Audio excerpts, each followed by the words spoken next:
This time I'm working on the implementation of the skill type called Essence for the player, and most likely I'm going to do a few other things. Okay, I need to get some comfortable position before I even start, and then let's see. Okay, so Essence of Poisoning requires mm, hmm,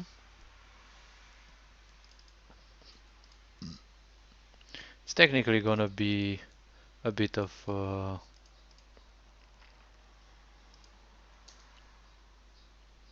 copy paste for now. Typically that's how I arrange my work to be. Craft limit, this attacks infused current.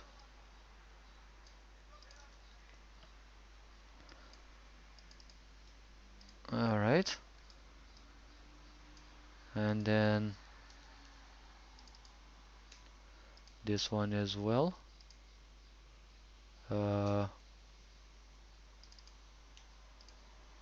Alright, and the last part is the maximum allowable infuses, which is this one. Alright, and then the player might want to see the skill effect if they so choose. This has to be allowed over there. Now let me see.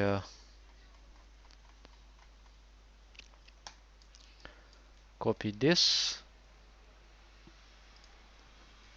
delete, that's no longer important. Now collection. Essence of collection. Well, the last three are somewhat more annoying, I can say.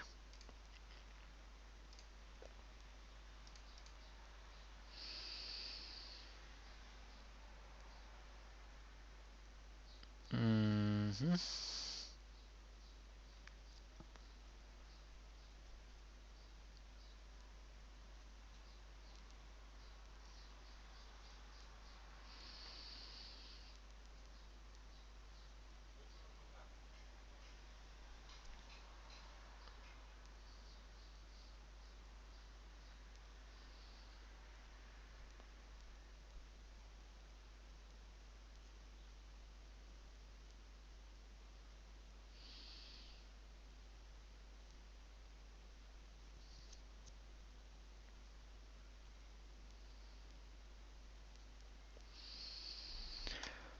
Alright, so let me see. Stacks are applied on damaged foes. So technically the player doesn't get anything.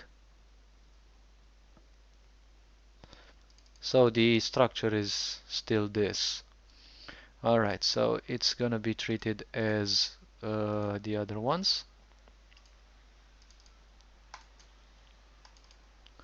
Collection. Because this would be important. And I need to select the correct one here. Because it's obviously easy to simply mistake them. Okay. So in this case, view effect,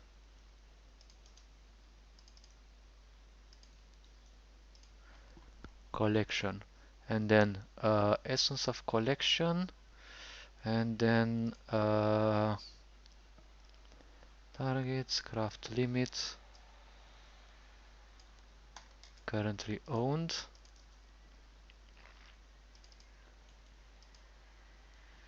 It has to stay equals to or higher than 1,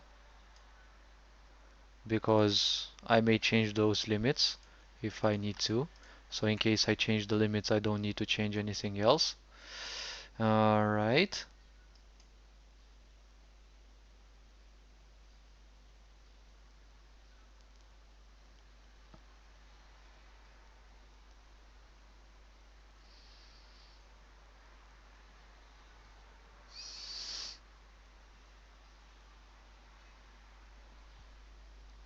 Okay, so this one is it.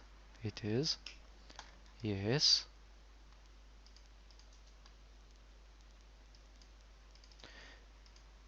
it has a variable amount of attacks that can be infused based on the difficulty that the player chose. That's technically what I would call as the important part. And let's see, attacks infused current. This one here. And attacks infused max here. Technically, that's all. Now the animation will be the same for all for now. That's that's a detail that's the easiest to change. Alright. I need the last two as well, which are obviously the most complex.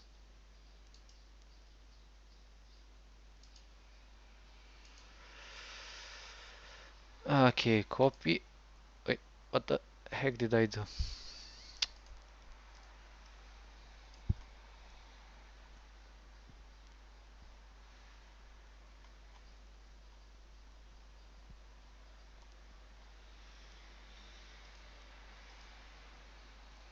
Huh? I cut it, or what the heck did I do? Poisoning. Yes, that is there.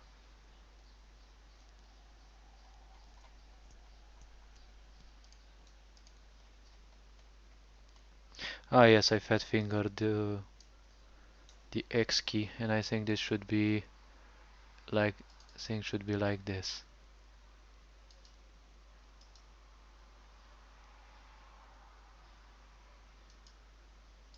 Hmm. Now it would be time to actually look like this. Look at this part. And let me see, collection. Essence of Improvement has a mechanic that I thought of.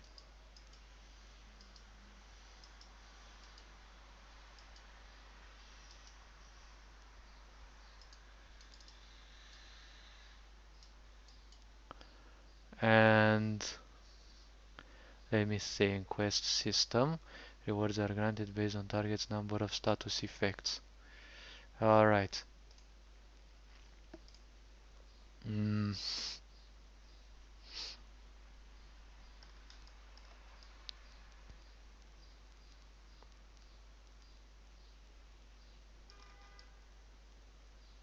I don't think I have multi-target attacks anymore though, but I'm not sure. I used to have other attack abilities.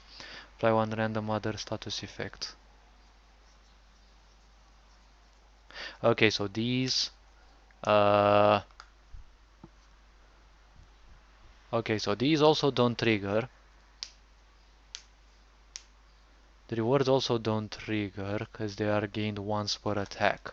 So they have to be handled when I handle the attack sequence. Okay, that's the most complex part I would say so far. But up till then I have to handle the simple things. Okay, which are the main values here. Alright, currently owned, and this one, yes, currently owned. Then there's this attack limit.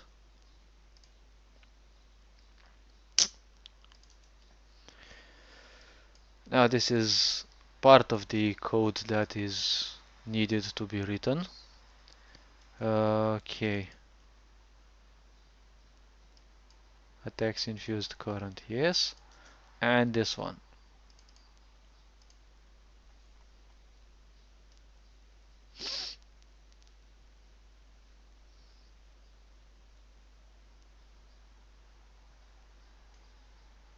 Hmm.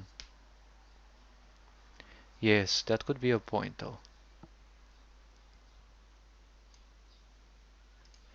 Then I need this one as well.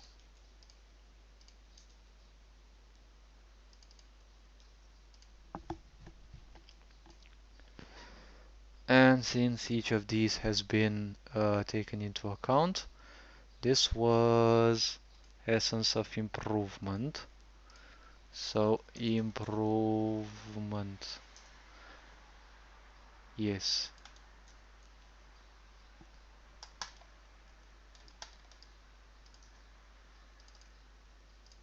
Boop. Alright, so essence of improvement. Okay. And now technically the application of the last.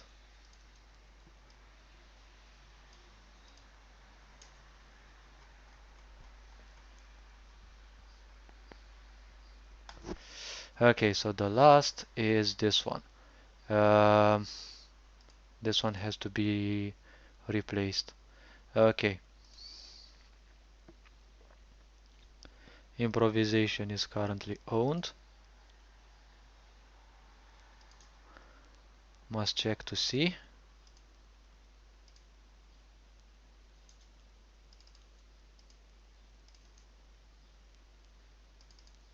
Yes. And then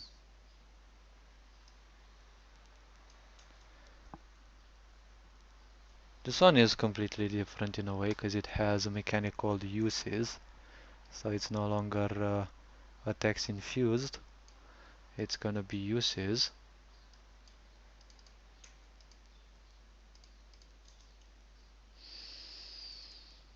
Uh, wait.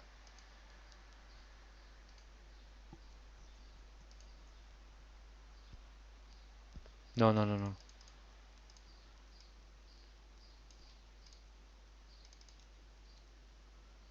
Current.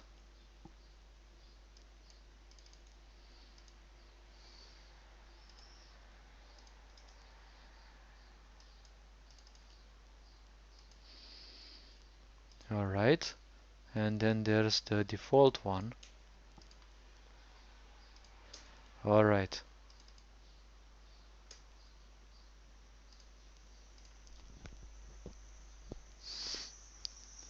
Current one becomes this one. Okay.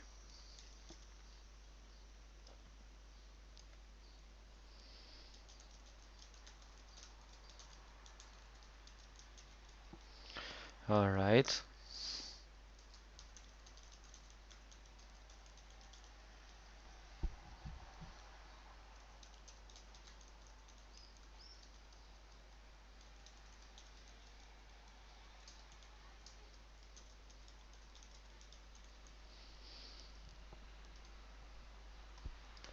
Alright. That would technically be a point. Let me look for something here.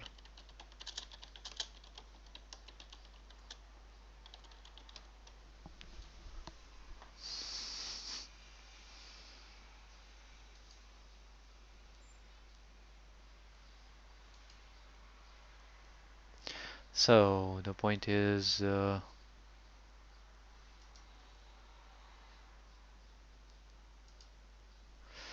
okay. Uses default, uses current. Wait, it is current, and then there is default. Alright. Mm-hmm.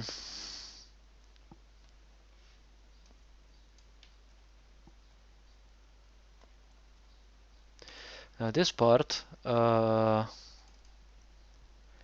needs jump to label leave event. Wait a bit.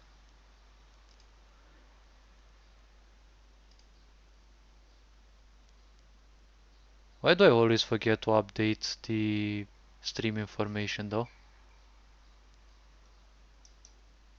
Because it's a bit annoying when it happens. Alright. So this one is leave event and then label. Alright.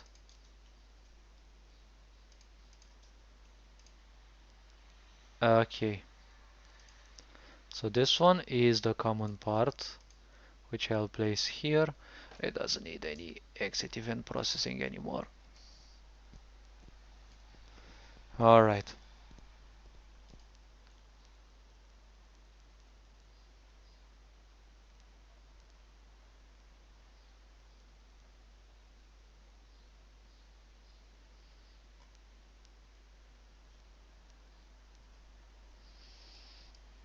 What the? Okay.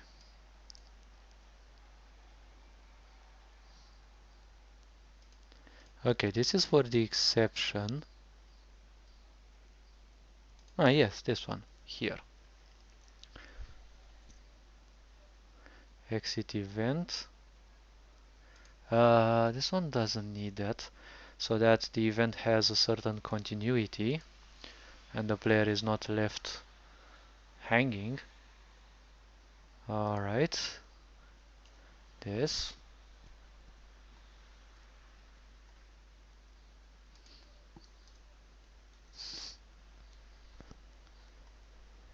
Alright.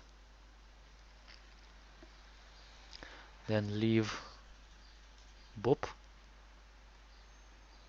VEffect leave needs jump to label. That would be more important. VEffect leave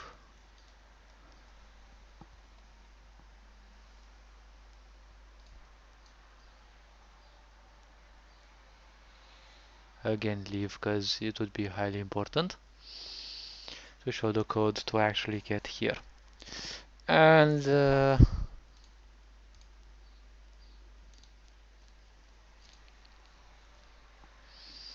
let me turn on the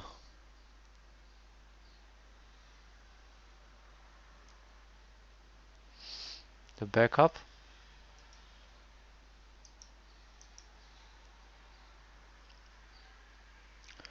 As I want to make sure I don't end up having some crash.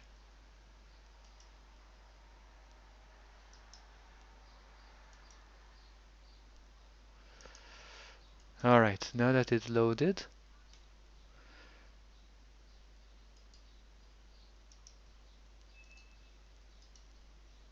you can actually have multiple RPG Maker instances. Alright, this one doesn't have anything.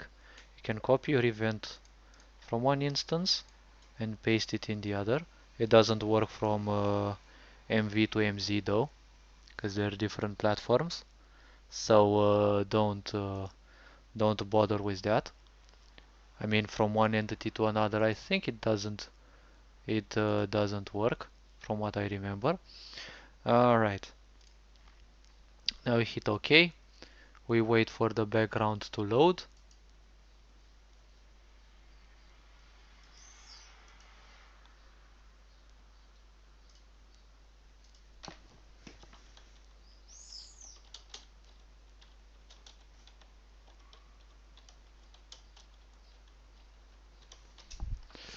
And now that it's saved correctly, I can save here as well, knowing that it is there in the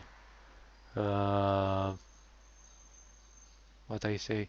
Oh yes, it is saved in the backup.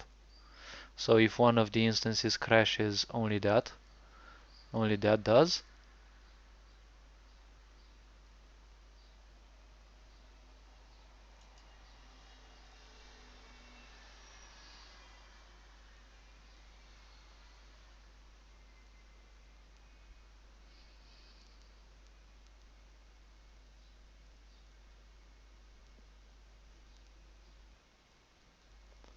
Good. Now that this part is done, I can actually uh, take this data, desktop, save it in the backup.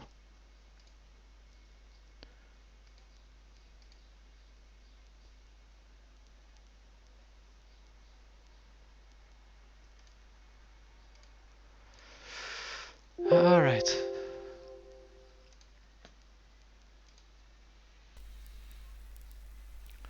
I need to reopen the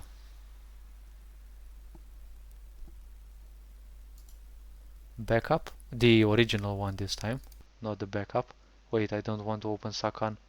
That's typically, I always have to click the wrong things. Alright.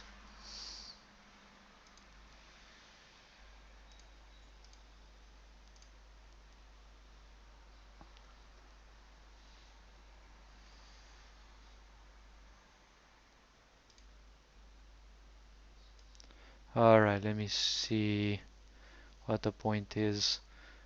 Okay, so I was working here, no, here. I think I was working here. So there were the essences. Oh, and then I need to move to the attacks. Alright, so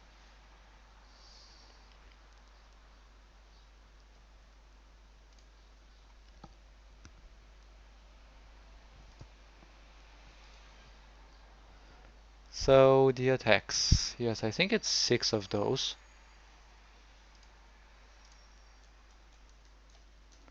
I'm not sure that I can find them like this. No. I think it's 6 if I look at those. Hmm.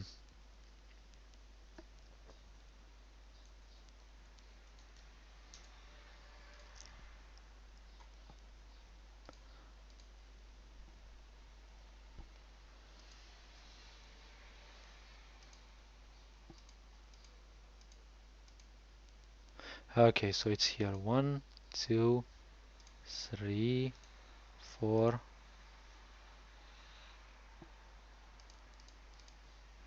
So 1, 2, 3, 4, 5. And the last one is much lower here, 6. As I said, it's 6 of those. Alright.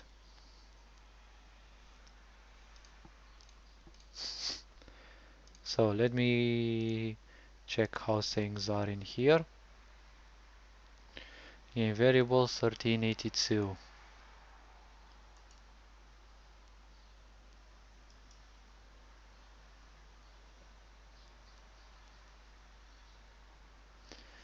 Okay, attacks. So there's not gonna be any more pages.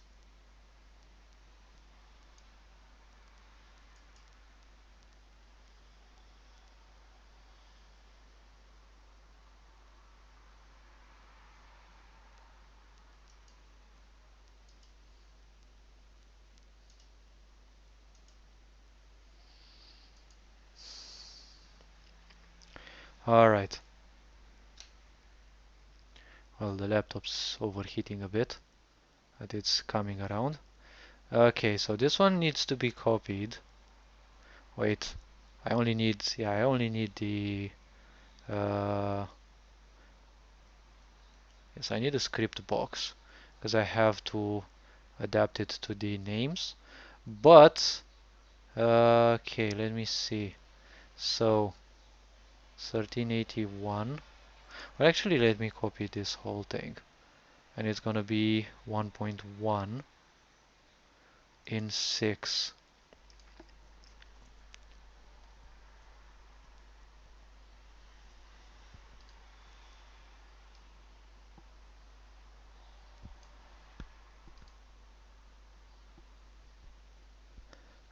Shall we?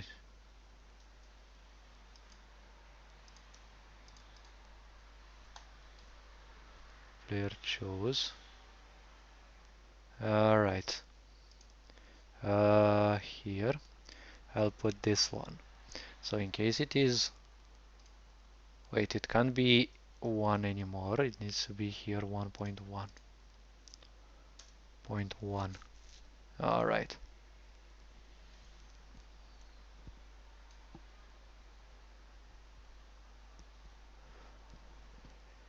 I need to create a differentiator.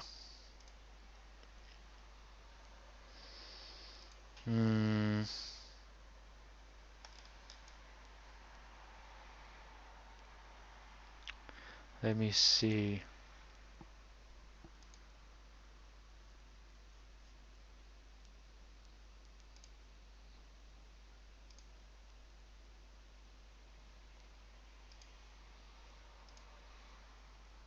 Wait, did I put it here?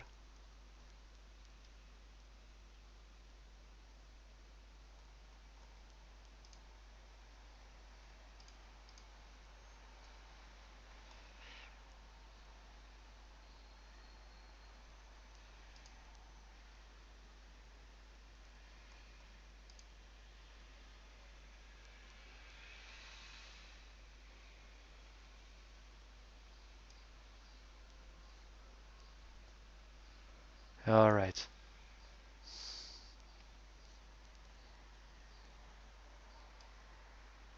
I think there's gonna be some conflict here. This is an L, so I don't think I'll be bothering with that too much. But let me see. I should make some. Alright. So in this situation, it's 1381. Okay. Um,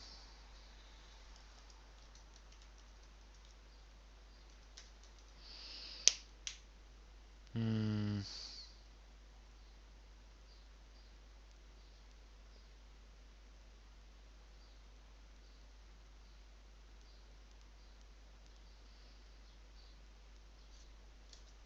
Let's say select.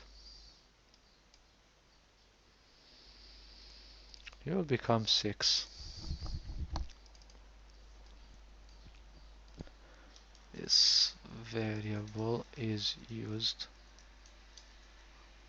only to, let's say, differentiate or something like that. Only to differentiate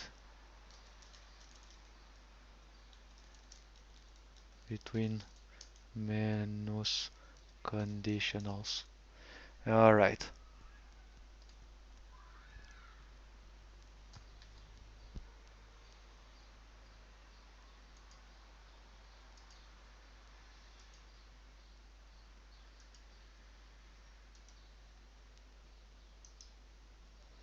Alright. Uh,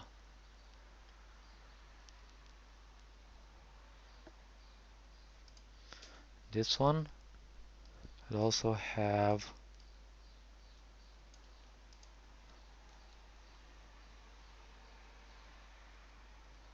a 1390 must be 0. Yes. Okay.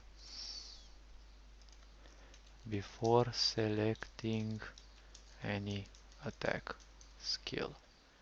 Yes. And now this one needs to be copied. Wait. Create else branch. Conditional branch. Script. And in this case, if it is 6. Alright. Let me think a bit. In that situation, I don't know yet which option the player will choose. This one doesn't need to be here as well anymore. I mean,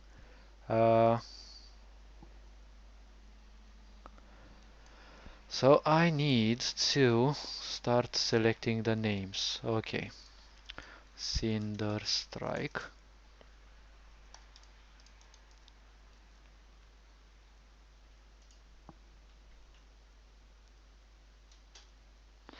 Okay, so I need to copy this one.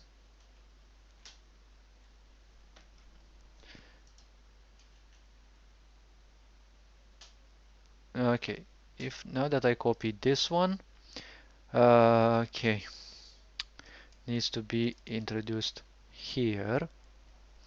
Okay, next one is Lightning Strike.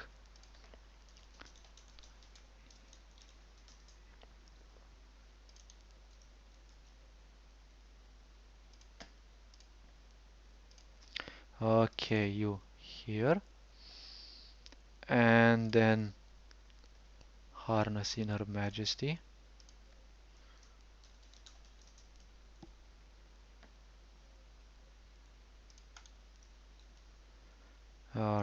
you here, and then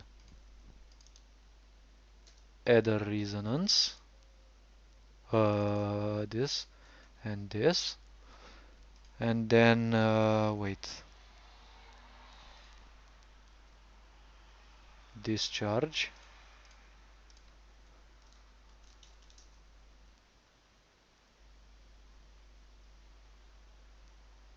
Oh wait, light discharge is different. Yes. Alright. Wait a bit. I will need this name. And wait, it's 6. So 7 and 8 have nothing to show. This one is back to user interface. Okay.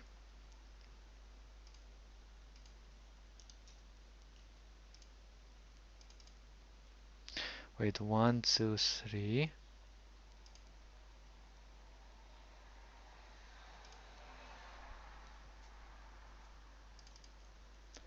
Discharge.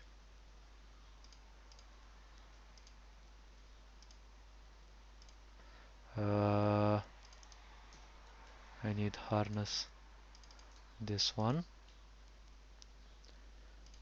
And then there's thrilling dance, because that's theoretically it was the only basic attack or attack ability that the character has, the player has. But I decided to remove the idea of attacks themselves, attack abilities. That was a mechanic which I really didn't sympathize much with. Okay.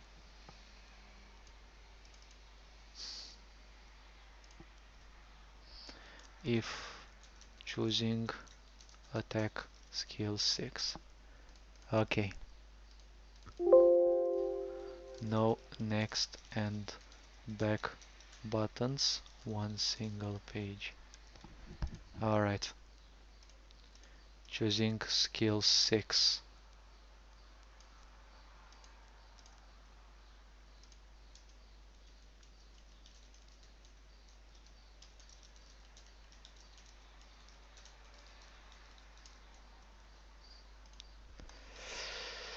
Okay.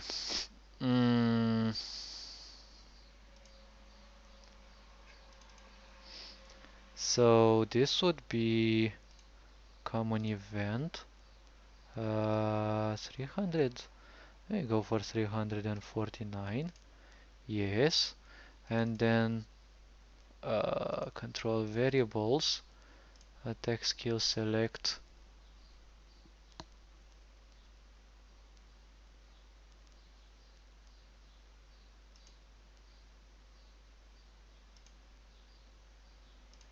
I can use the same variable though.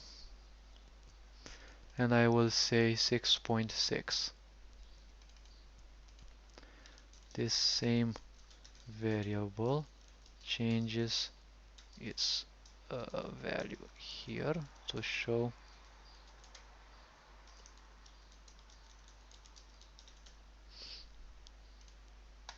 which attack player chose. Good.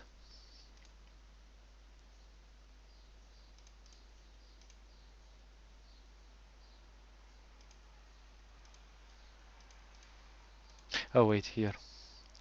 And then there is attack skill usage, conditional branch variable, attack. Oh wait, no. Script $game variables dot value equals 6.1, 6.2, 6.3, 6.4, 6.5,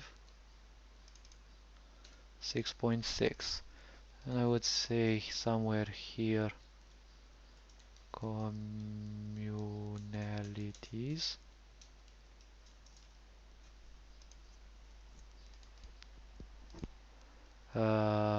Common effects that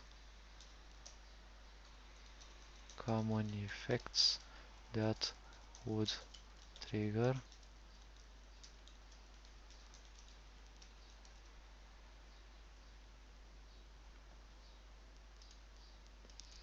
Okay. Own.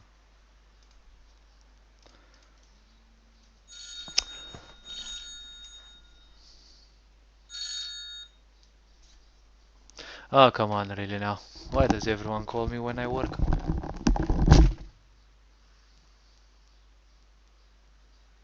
Da, da.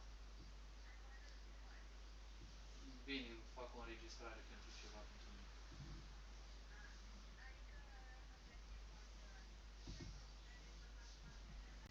Da, nu am chestia aia de boală psihologică.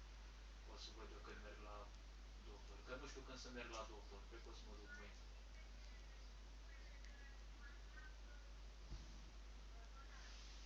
Așa, și ce vrem de la suflet?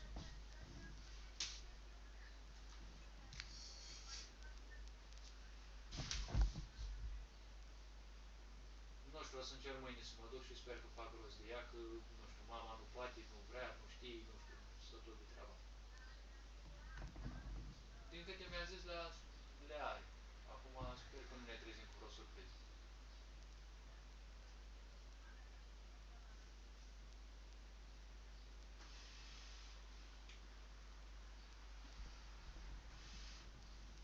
Nu știu, mie mama mi-a zis că le are pe toate.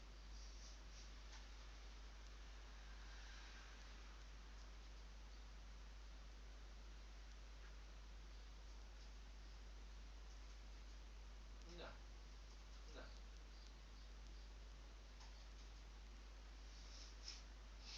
Da, să văd mâine când mă duc, nu stai, mâine, nici nu știu mâine când pot să mă duc.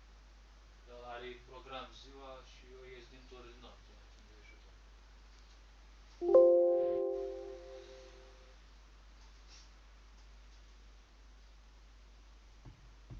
Luni, miercuri, vineri, parcă ziua, sunt marți și joia e după amiază. Nu știu, habar n-am.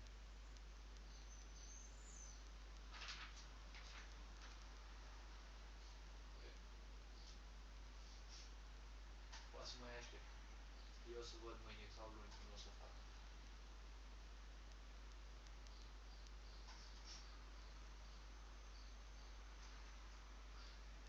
Vedem noi, bine. Mhm. Da, da, da.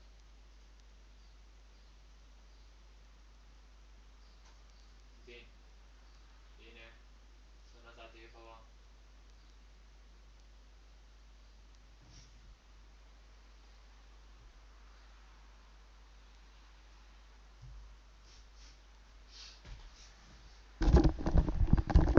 Alright, now that I'm back. So, in attack, in order to function, they need the main condition, which is the action points.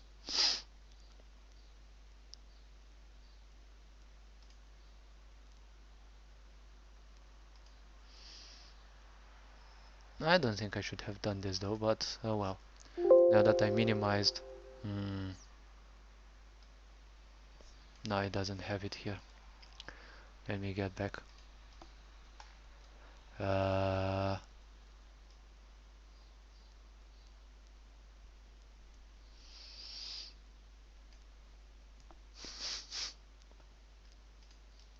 I would say this is still valid,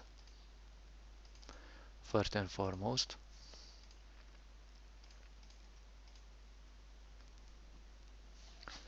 Right?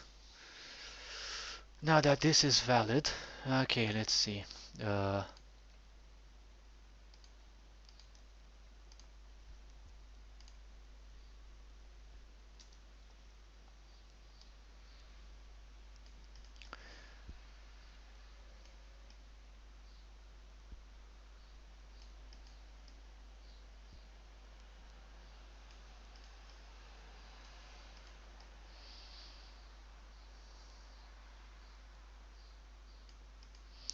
Now this part needs to be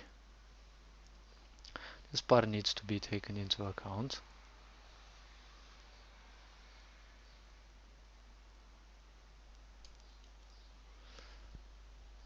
Okay.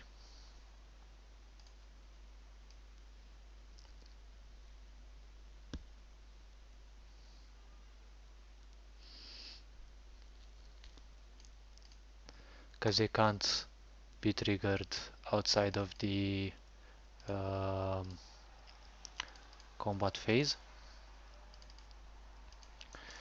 Attacks can only be used during the engage phase. Yes. Good.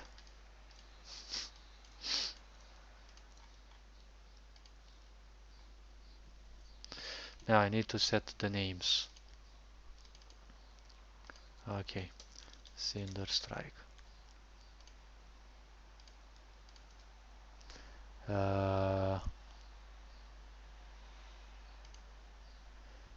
Lightning Strike. Lightning Strike.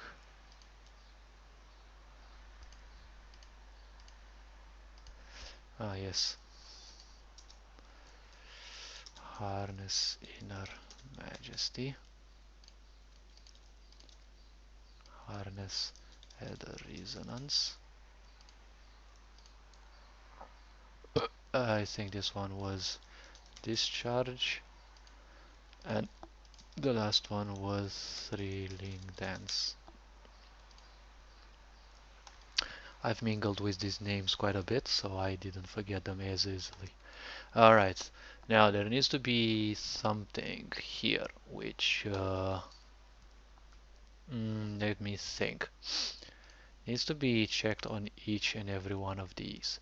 She is a melee character, but I still need to do second enemy in range 1 for 85% attack. Alright, this one is closed, and need to turn this one on. I need to turn on the pseudocodes for this one.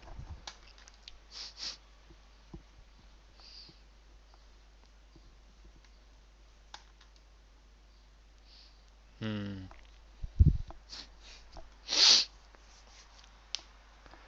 Now I don't need an initial. I don't need a choice initially. The menu will trigger the correct attack. Range 1. So range 1. Okay. Let me turn on the backup as well, because I need to check something real quick. So the enemy IDs, if I remember correctly, they're from 25 to 61 or 35. I think it's 25. Because in order for the attack to trigger, so the first enemy is ID 25 and the last enemy is 61.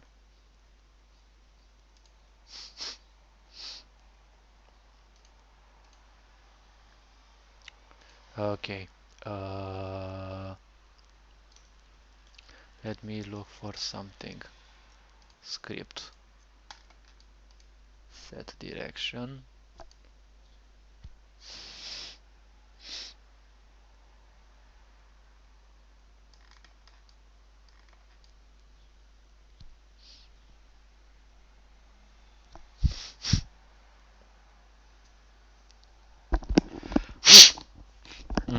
Let me see.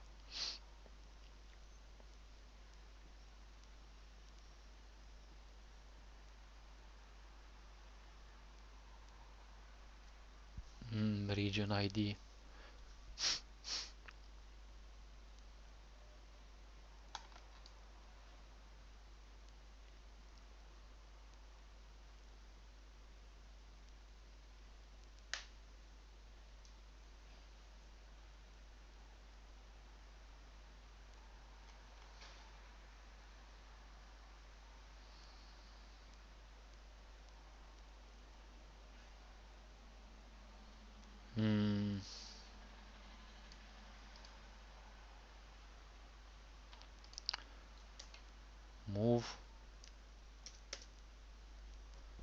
let's see. No, come on. Down.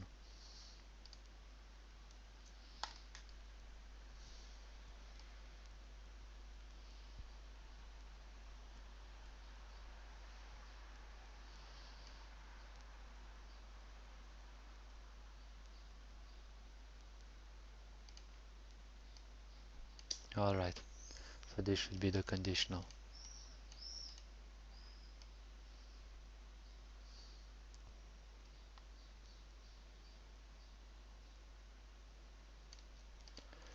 Okay, script.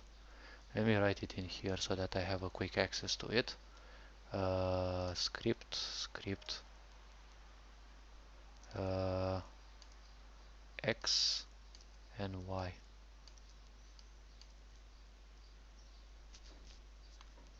and say value.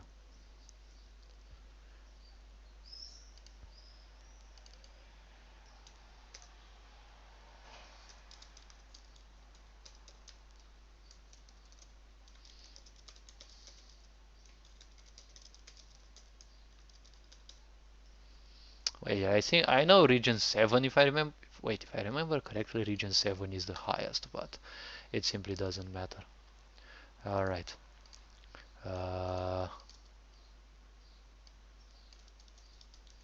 Check region ID.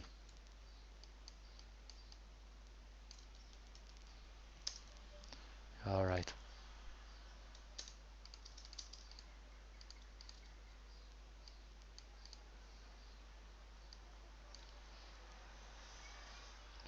Good. Now that is a point.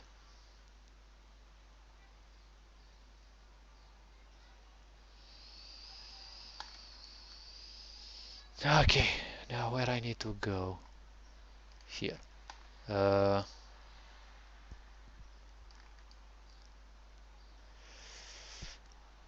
So first, let me open Visual Studio, because in Visual Studio Code I can actually more freely write something, and in case the coding actually becomes way too big, I can rearrange it. Tag.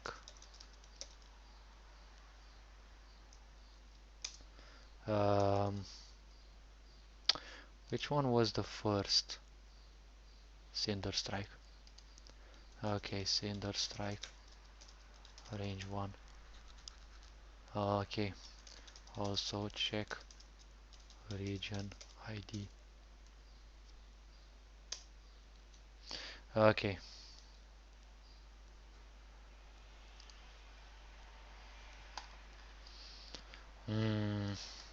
Wait. So first of all, I need to check one thing. Check which enemies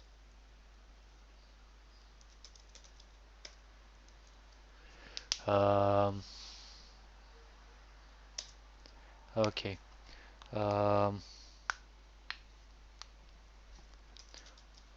Wait, do I have any variables here?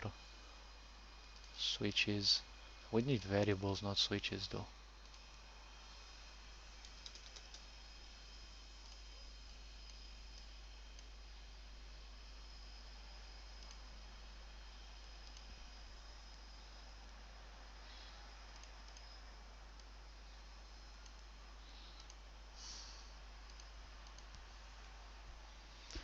Six randomizer.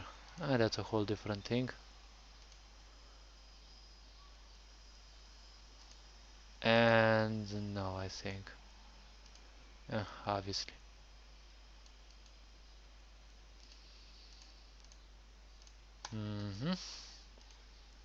Alright, so for I equals 25, I smaller equals 61.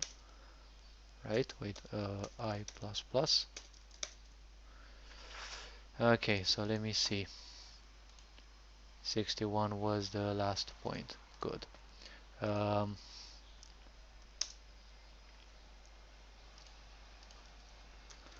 search from all possible IDs. Okay, if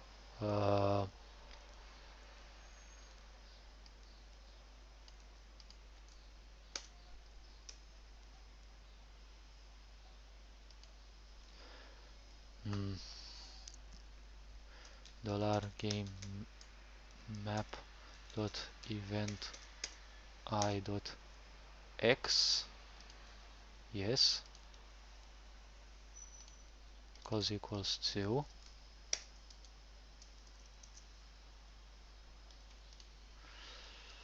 must belong to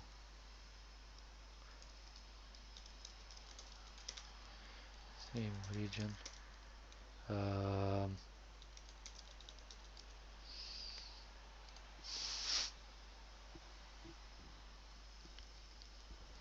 IDs.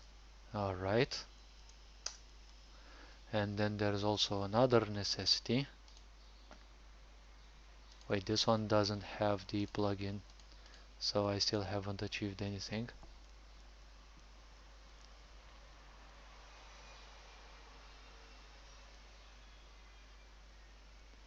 Alright, wait, there should be something here.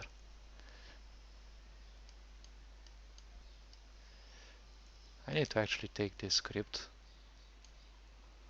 Don't need to load the... Okay, if... Okay, so let me think. It was I, the event. Range needs to be 1 and 0. It does need to be specifically looking at the player. Alright.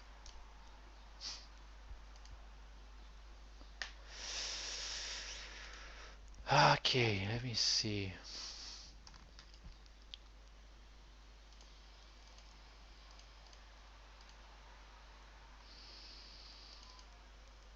Hmm.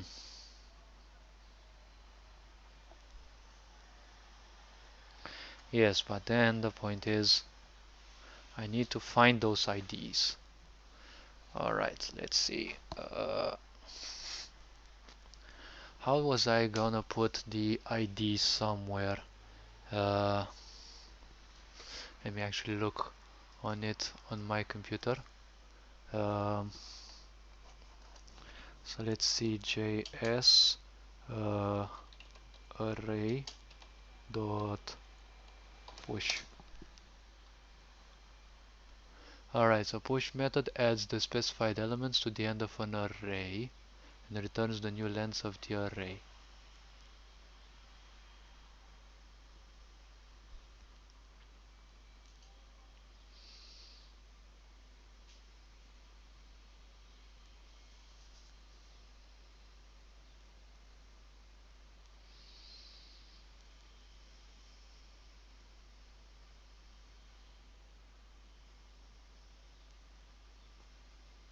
Well, technically it could be. Let me see. Enemies.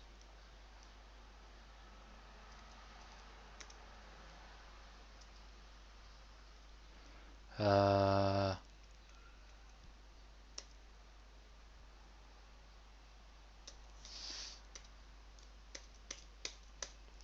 don't think it could be good like this.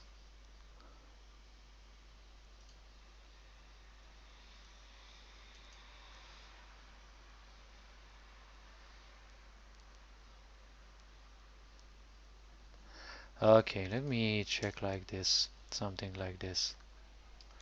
Var enemies equals, let me do the empty array here, and then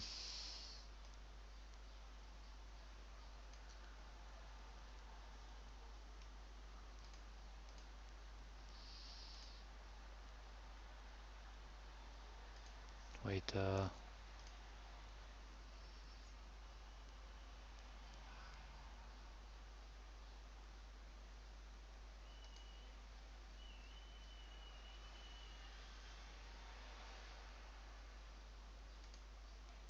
wait.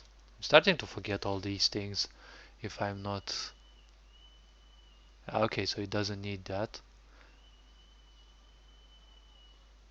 Okay, so the declaration here is correct, but I'm kind of starting to forget things.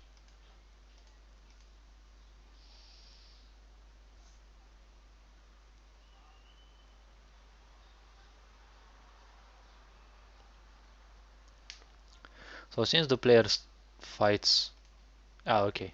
Now the problem is there's almost 9,000 lines in here, so it takes the code a long time to simply wait. I can actually cut this and move here, since this one is a lot smaller. Alright, so enemies dot push I. Alright,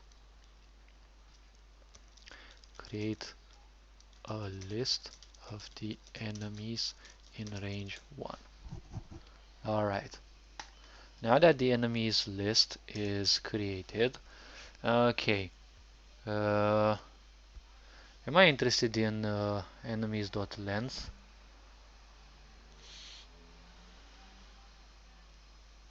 Hmm.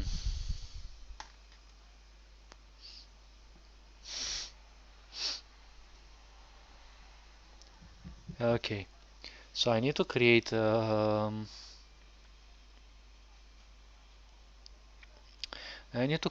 choice which says attack any of those enemies that are in there. Alright, so let me see, var length equals uh,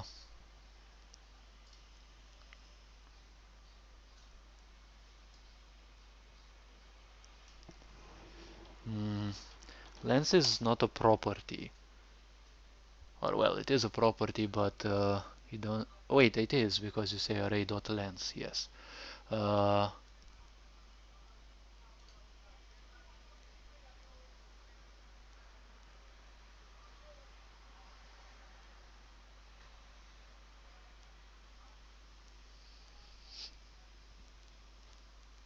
but it starts from 0, that's the point.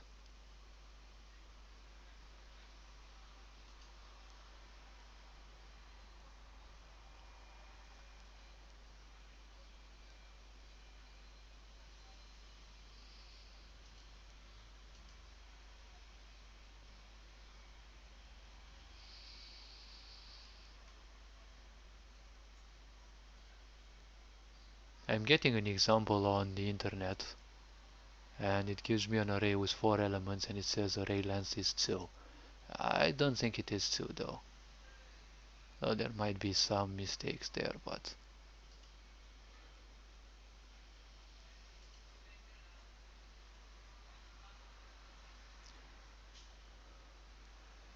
even we can set the length of an array using this syntax. You can set the array length, but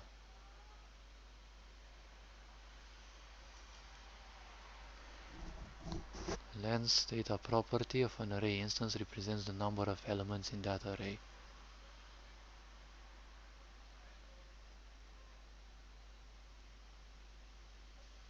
That is always numerically greater than the highest index in the array. So yes, because the array starts with 0. Oh yes, so basically if you have, so here it is enemies dot length. Okay, so length can be 0 to 6. Uh,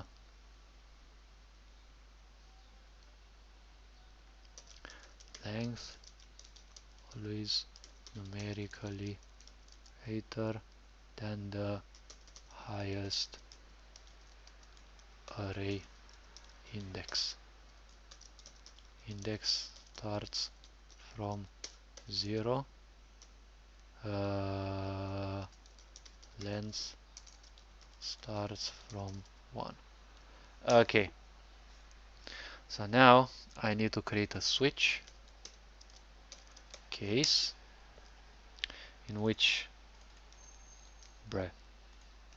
I take length into account, and it's case 1, because if it's case 0, well, uh, wait, I should actually create case 0 dollar game really now message dot add no, it's a string slash slash c. I need to add the text in orange, and it needs to say no enemies in range. Okay, this one, and then break. Good. Next one. Alright, let me get back to script. Not crypt. Not crypt. Script. Okay. List of scripts to use.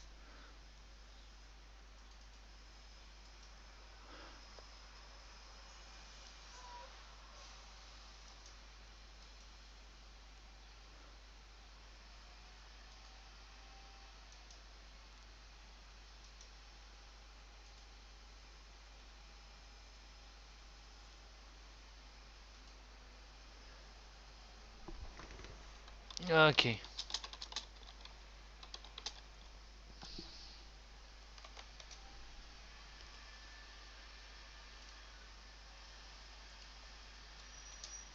Alright. I'm gonna lurk two of my friends on Twitch, and I can simply get back to okay, get back into it. Okay, so get event location, player direction, set event location, scroll map, exit event processing, swap events location, blah blah blah, text box manipulation.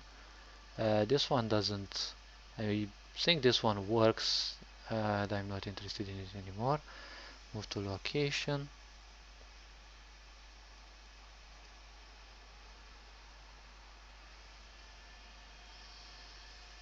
Hmm. This one is.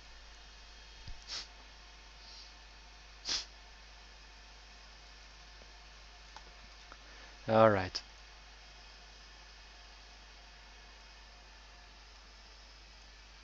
Uh, Wait.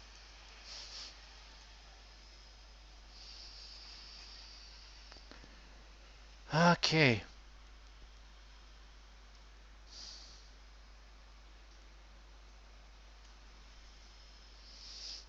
Hmm.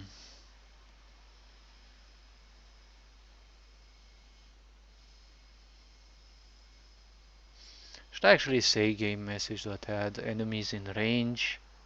No, I don't need this one. This one you add in case you want a bit of fanciness.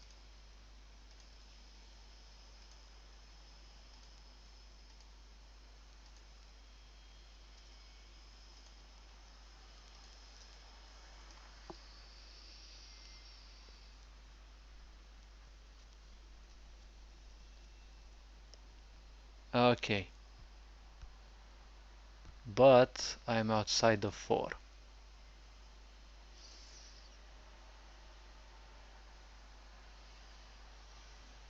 Hmm. Let me say it like this: var enemy 1 equals enemies the 0. Get the ID of the first enemy.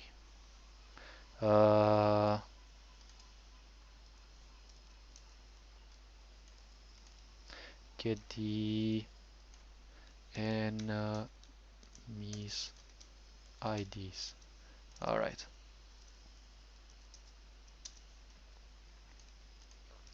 2, 3, 4, 5, and 6, I'd say. Okay.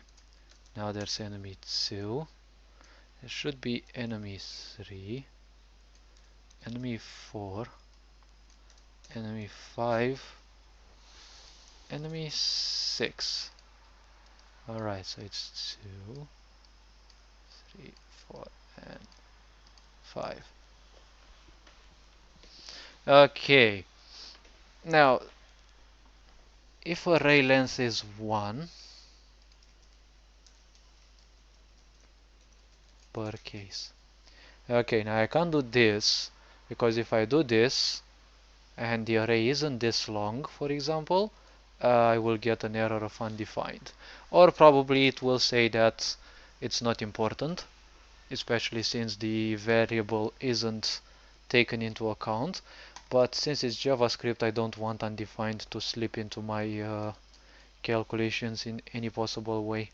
Well, I don't think it can, but okay.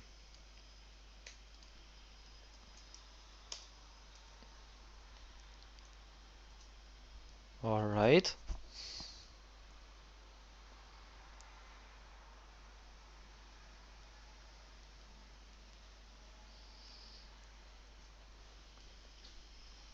Mm.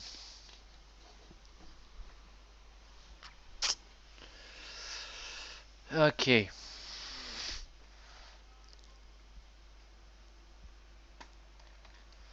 Now I need to take into account the value of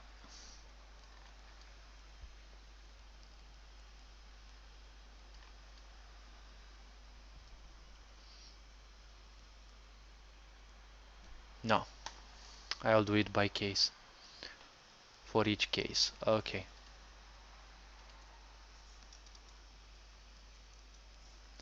Uh, should I do it like this? No, leave it like this. Okay, enemy is 0.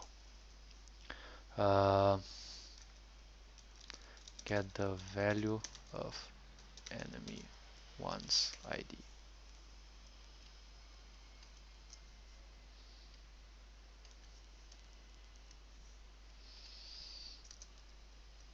Okay, at least I have them below. Okay, now I need to check on something. Um, if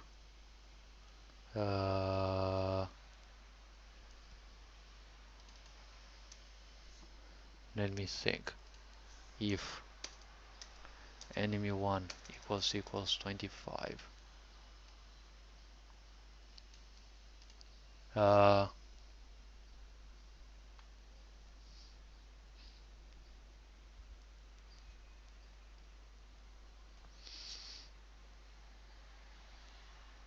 hmm,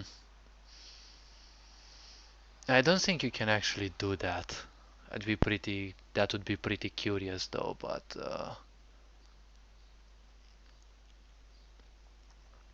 I bet with RPG Maker you can't do this. That I write the value of a variable, that I write the option of the conditional in a variable.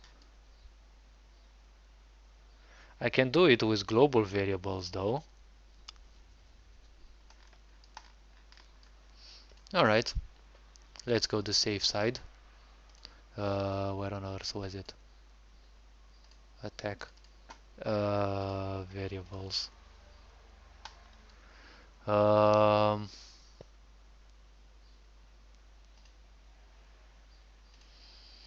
mm,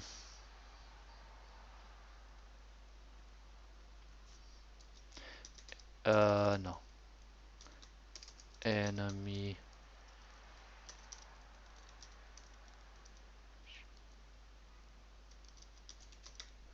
name 2, 3, 4, 5, and 6. 2, 3, 4, 5, and 6. Alright, 1401.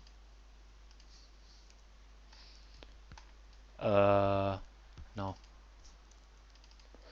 Let me also check something. Let me copy them here.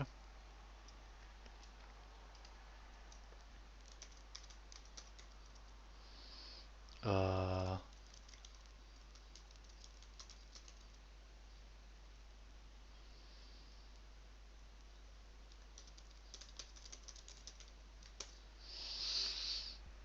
Alright, so it's 1402 now. Good.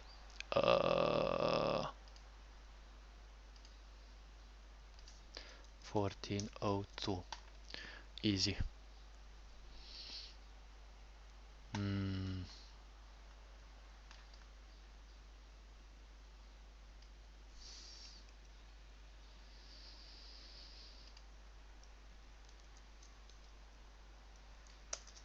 or or or okay. 20, oh 26, 27, 28. All right, dollar game. Oh, what the fuck?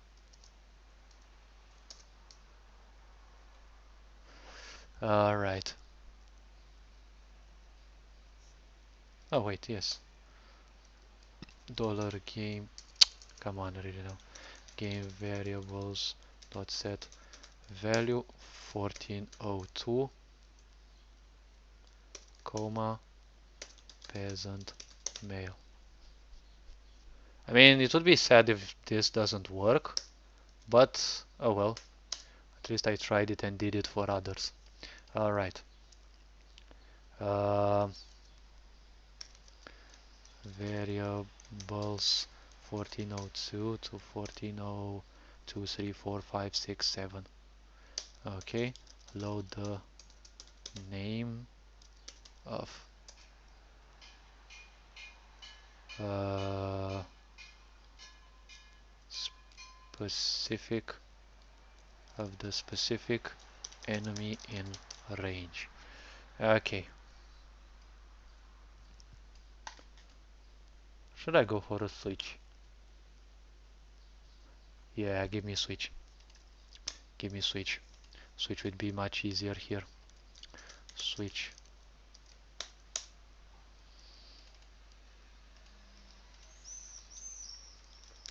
Case 25, case 26, case 27, case 28. Easy. And there's this part.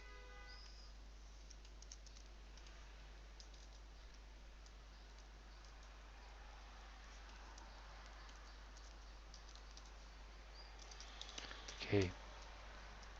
When I copy paste the things, I only need to change one single value and that's it. Alright, so it's peasant male, good. 2, 3, 4, 5, 6, 7, 8, 9, 10, right? So it should be 29, 30, 31, 32, 33, 34, 35, 36, 37, 38, 39, and 40, 41, 42, 43, 44, 45, 6.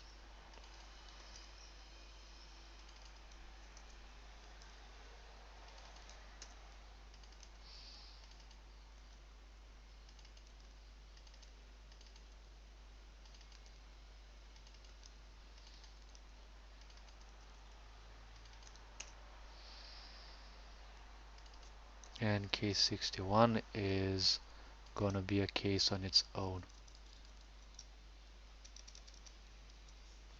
Okay, this one's gonna be peasant female.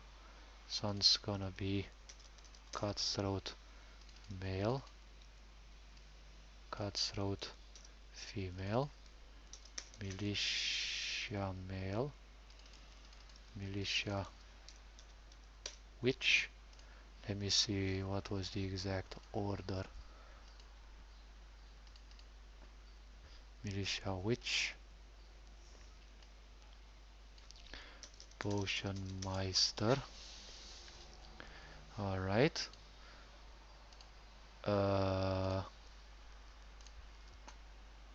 Duelist female, duelist female, hallowed witch, and come on, why am I always selecting the wrong things, like literally? And this one is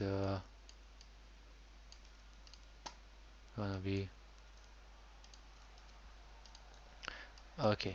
Last case in a switch doesn't need a break, obviously. So now, all right.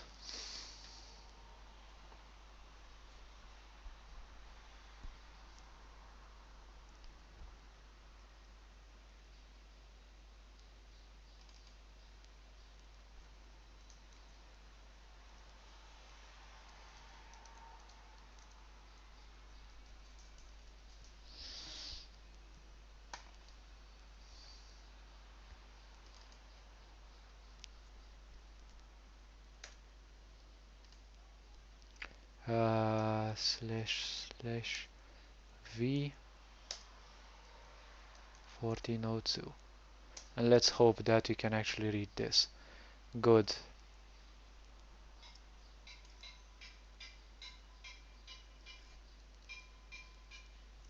Oh wait, yes. So this conditional has only one choice. Okay. This dot wait, I don't need to do that, and this part I don't need it anymore. All right, you have chosen.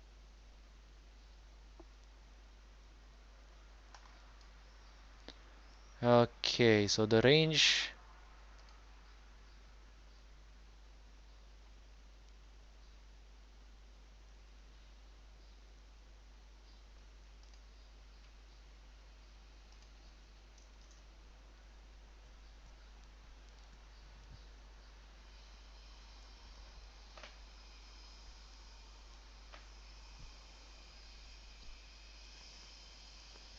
Good. Wait.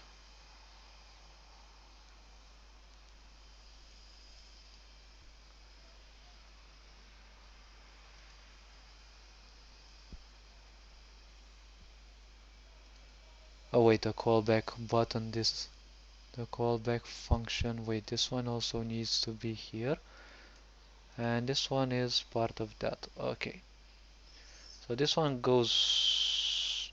Actually, all of this goes boom. Okay.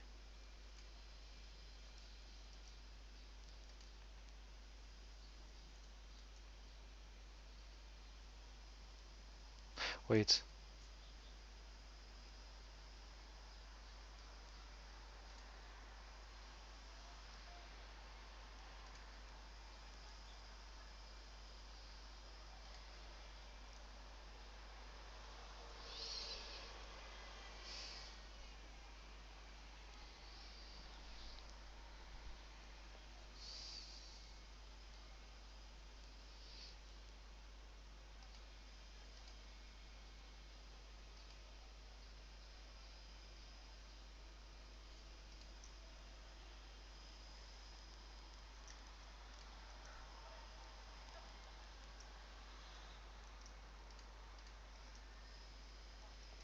Okay. Let me save this just in case.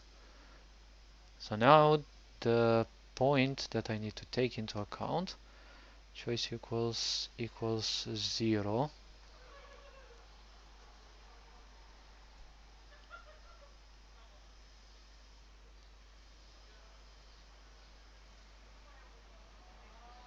Wait, it should be so.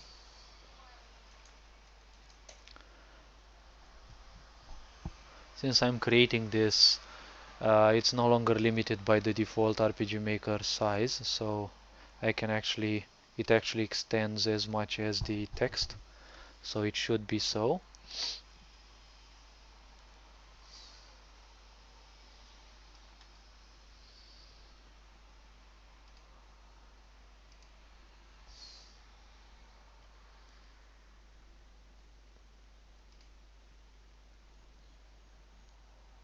Hmm.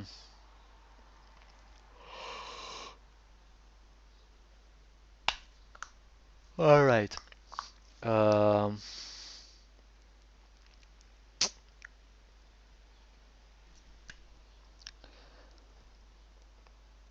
so now I need to check the. So now I need to apply the effect. All right. So it needs to be minimized.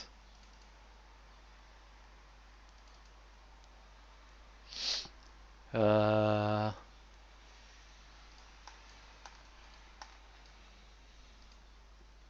should be a point, I could say. Mm,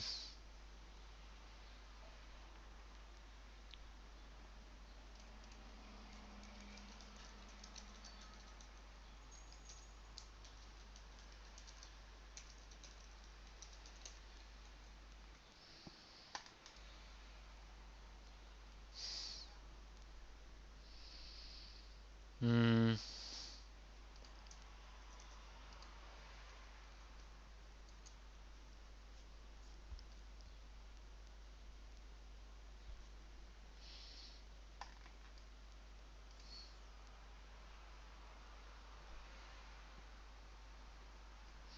Let me say uh, chosen enemy equals 1.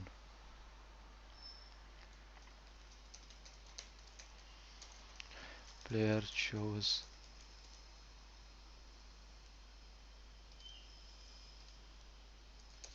this is a common code. It'll trigger at the end.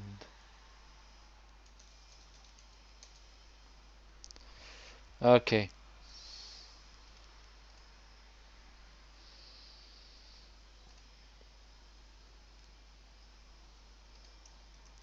Okay, so switch enemy 1. Okay, this should be break here.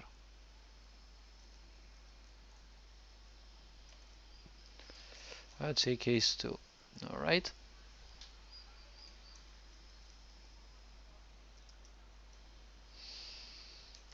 If alright. Should I use switch?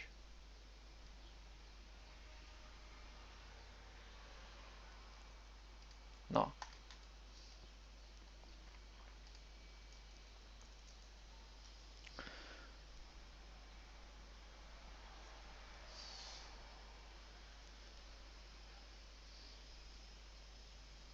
Hmm.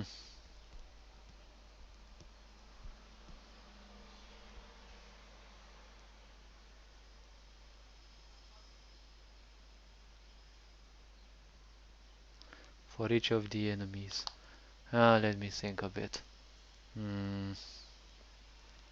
So I need to figure out the ID. That's the problem. I need to find out which ID this one is, because okay, enemy 1.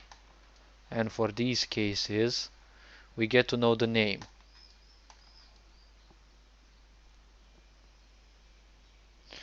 And I have to then say, okay, player is actually attacking that enemy. And when the player attacks the enemy, they should actually turn their direction. Yes. And also perform the attack.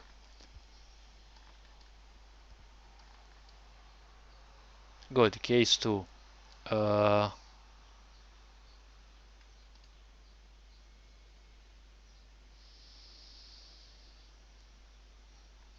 okay, let me actually focus on this now.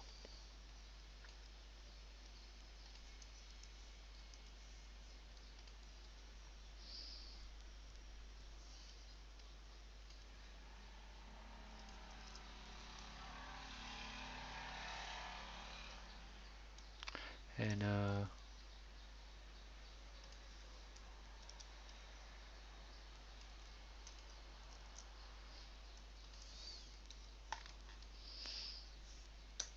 here IDs, because it's 2 of those.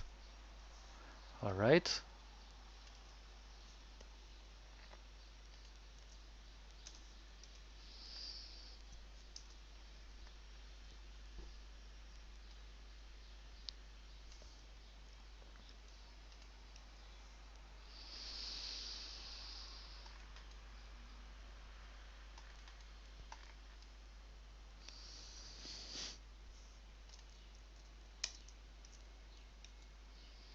And then I also have enemy 2.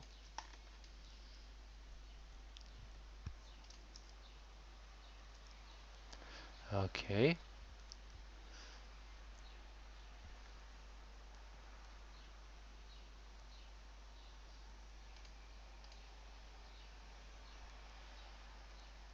Hmm.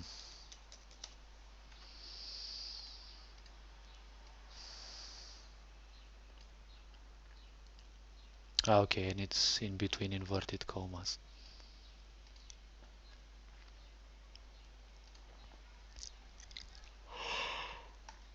Mhm.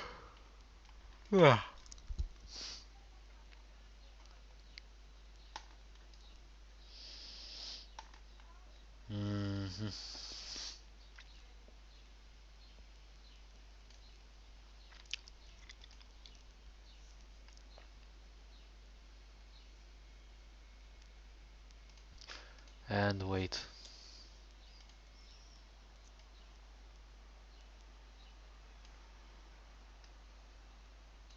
I'll leave it like this.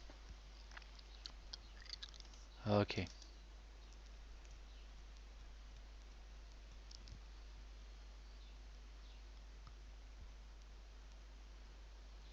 Oh wait.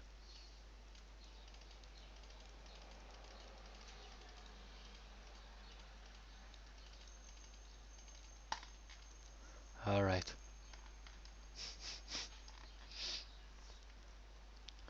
Okay.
Enemy 1.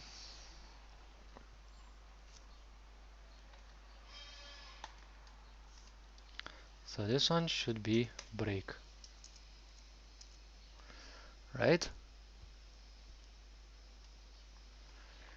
Now case 3 should be a copy paste of this one. It's obviously case 3. With the exception that this one also appears here. Yes. Sure. Bone. Now this here. Enemy 3. It's 1404. Paste, paste, paste, paste, paste, paste, paste, paste, paste. uh,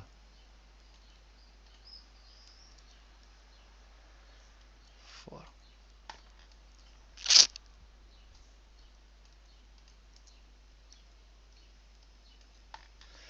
Okay.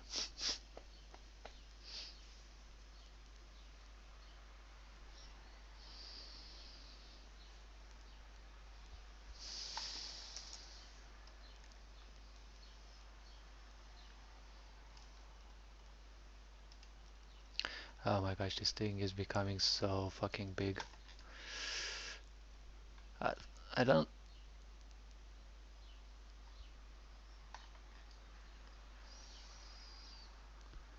think it should stay on a single line, but if I use ifs, I still can't break this into multiple layers. Alright, I'm gonna see about it. Okay, so if case 4 is, there's also this one who appears.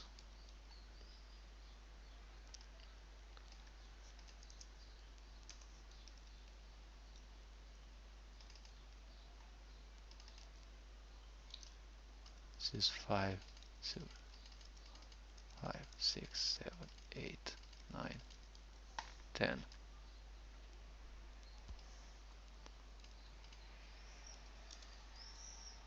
Yes.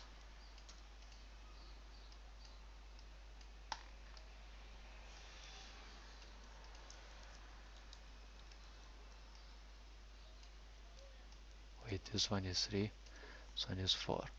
Did I put it 3 here? No? Oh, good. It's good that I actually observed.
Alright, so this could be a point. And now the last point.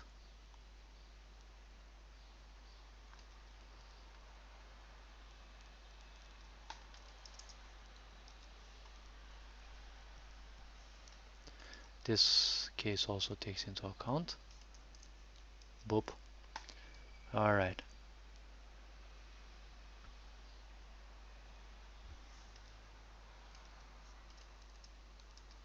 Six.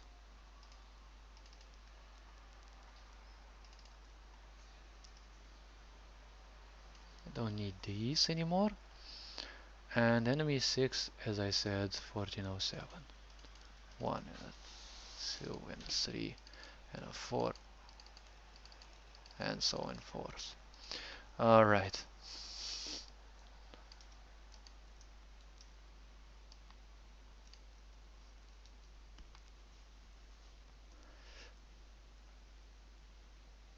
Alright, if chosen enemy equals 1, because based on which enemy is chosen. Okay, if chosen enemy is different than 0, no, I can't, because it can also be 0.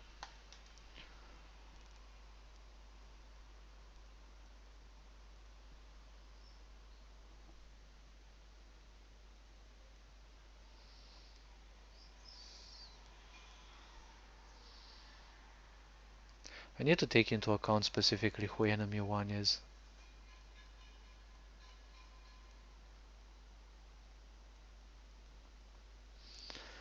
So what I did is,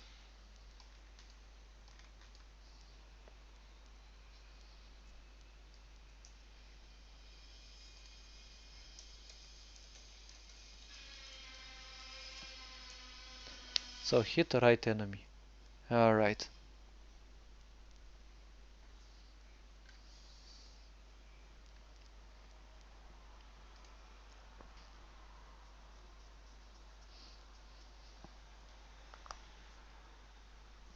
Hmm.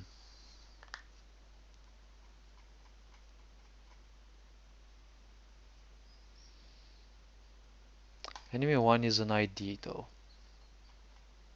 That's important to not forget.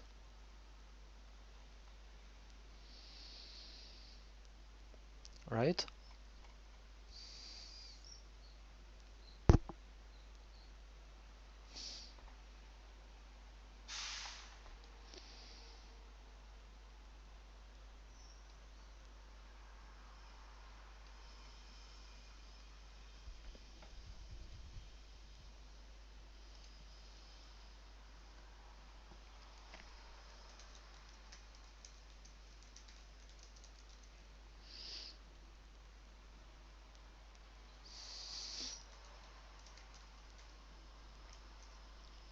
Alright.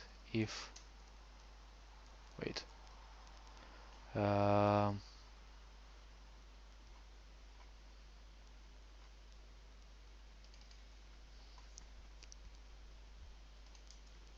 dollar game map.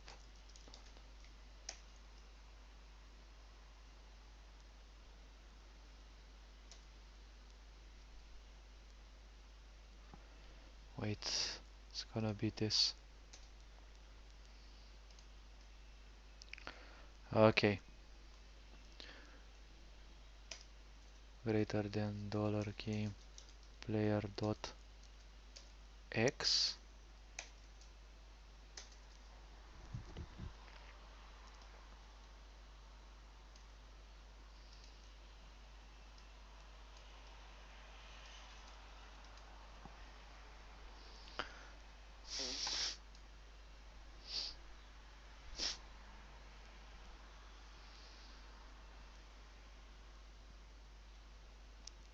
Alright.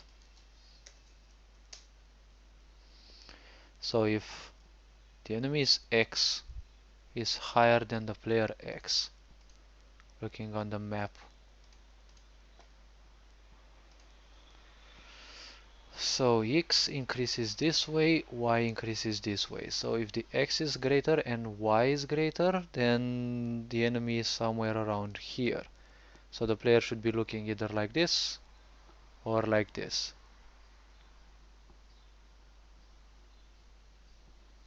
Hmm.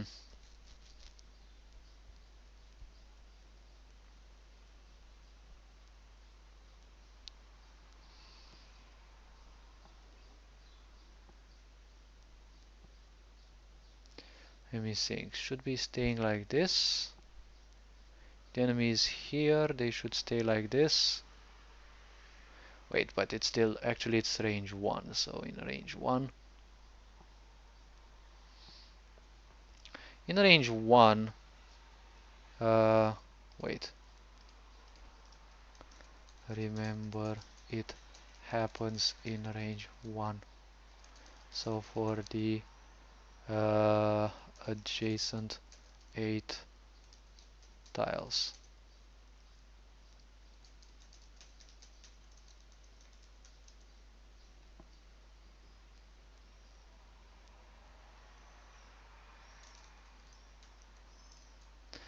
Yeah, I should also try to include the overlap, I'd say.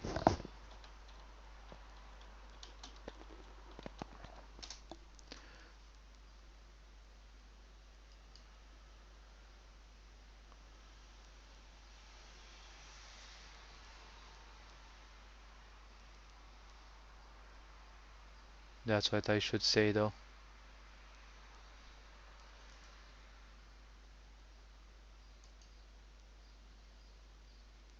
Hmm.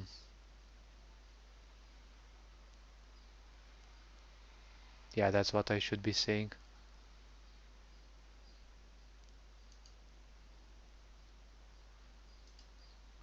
Yes, so X and Y. Alright. If that enemy is here, wait, the player should be facing down or rightwards? I would say face them down. It's much easier to face down, I would say. Uh, or I could randomize it. Look rightwards or low.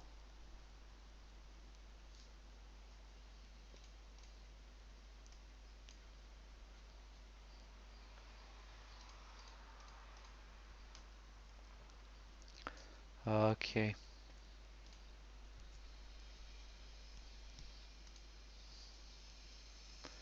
Lower right.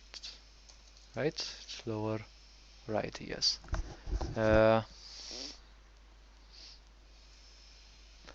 RPG Maker doesn't have diagonal looking. You can only look up, down, left, or right, so uh,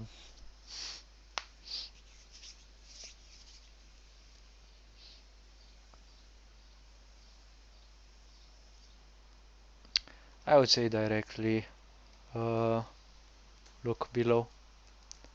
Player looks down. Okay,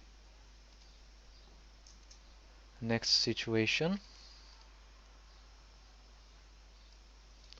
It is smaller. Wait.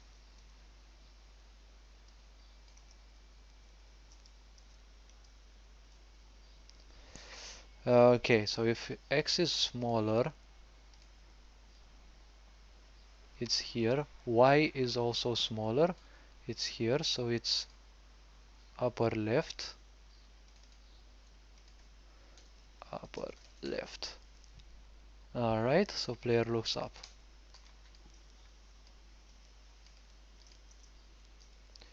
Okay.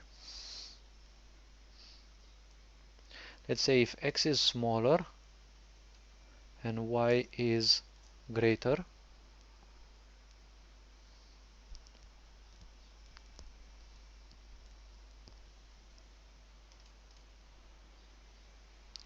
first the diagonals, then these lines. I could simply minify it a bit. Let me actually think of the cases and then I'll simplify it. Okay, so if x is smaller and y is greater, x is smaller but y is greater, this one. So uh, it is lower left.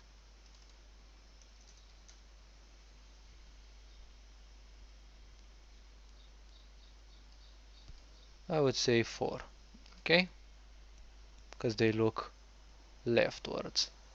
And then there's the last diagonal case where this one is greater, this one is smaller. Okay, so x is greater but y is lower, so it's this one, it's upper right. Yes, upper right. Player will obviously look up, which means 8. Oh wait. Uh, Wait. Lower right, they look down. Upper left, it's 2. They look up. Yes. Lower left,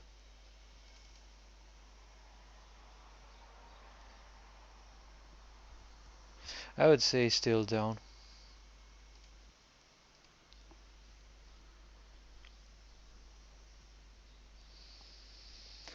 Okay, so I've got two situations. Let me look for okay, diagonals.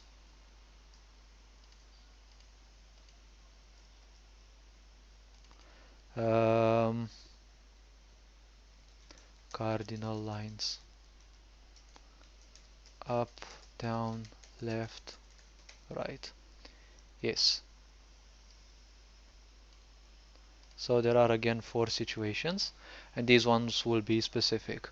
So if x is, let's say, greater than x and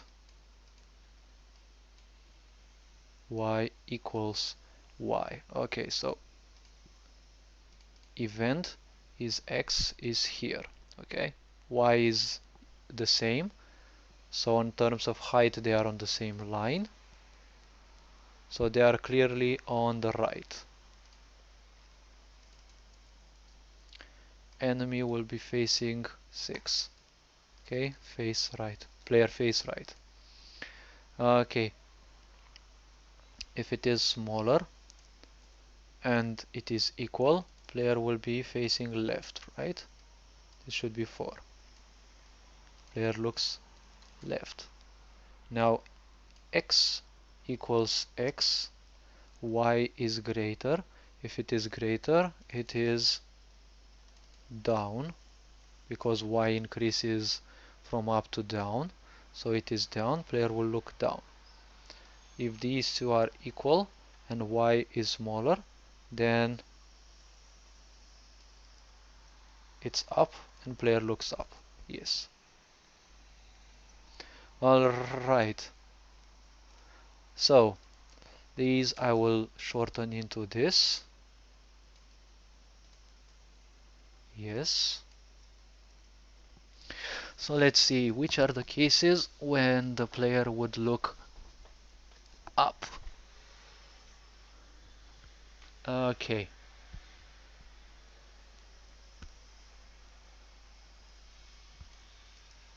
Let's say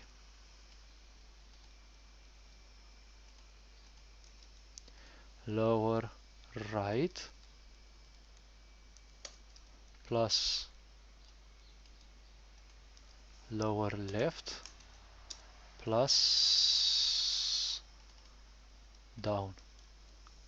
Alright.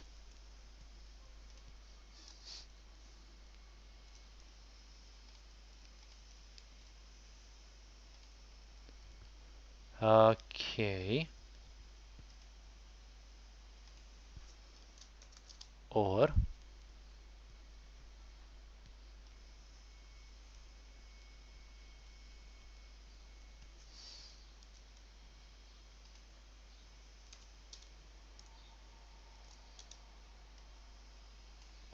Or the down case, this one. In these three cases, the player will look down. Good. Boop. And boop. Yes. Player looks up, and there's also up. Well,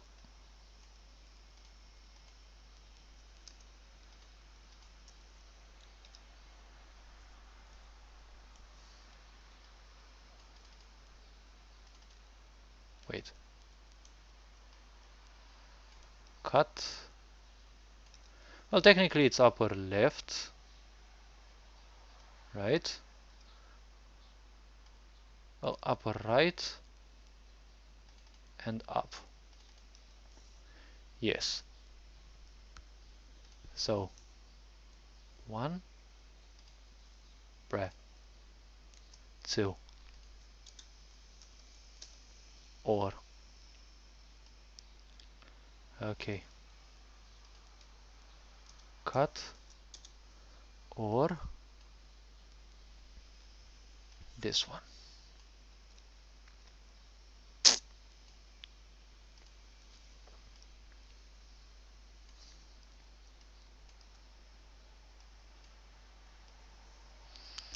Okay, so these are the cases where it looks up.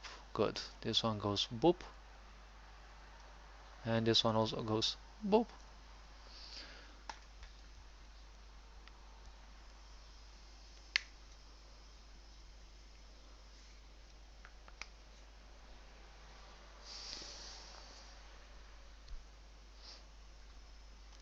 And then these are the other cases.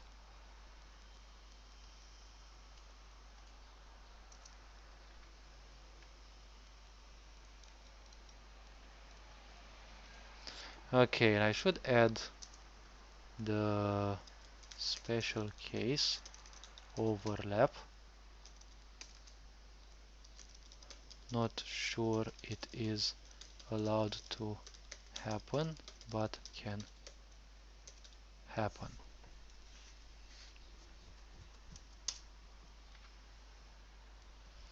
So it's gonna be the same case.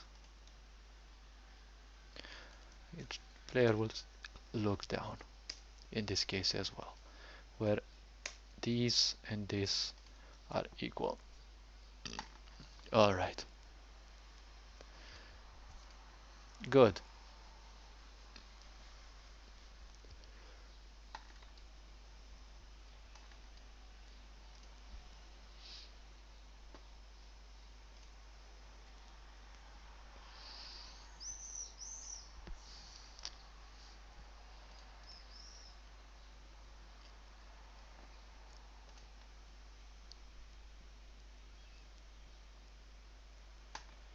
%85 attack damage. Alright, so I need to open the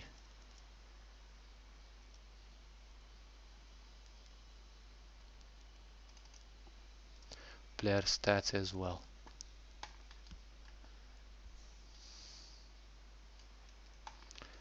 Attack current. Okay. Var player attack equals $game variables dot value 882 is right. T2 attack current. Calculate skill damage.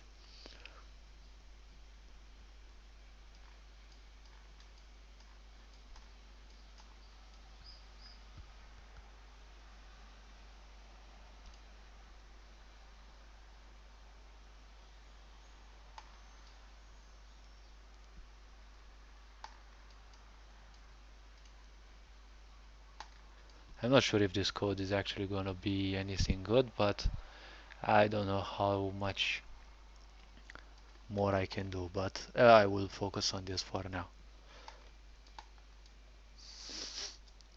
Okay, 85% players attack fire damage. Yes.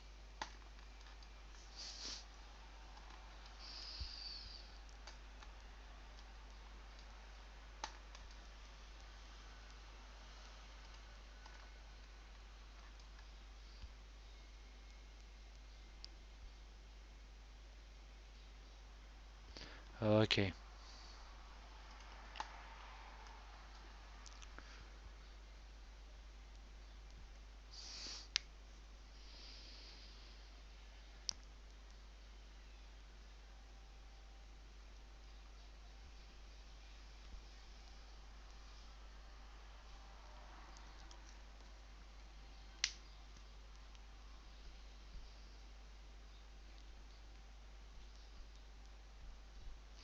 Let me think. So I need to create something like, okay.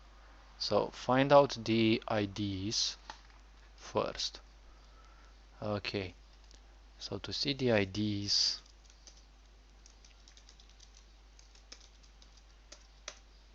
25, 26, 27, 28, 29, 30, 31, 32, 33, 34, 35, 36.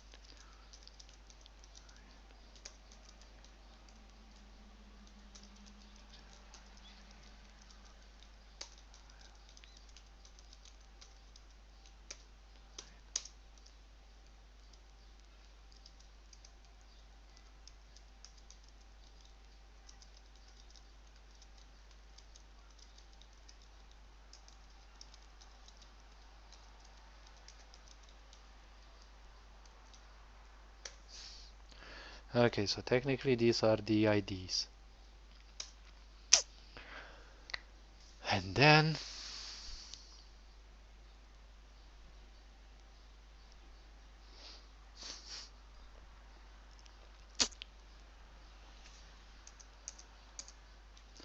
var stats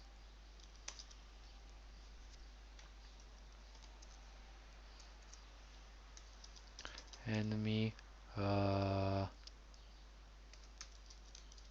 stats variable uh, default. The others are just plus zh. Okay, for stats was 1002. So being 1002, that's 1 point. Alright.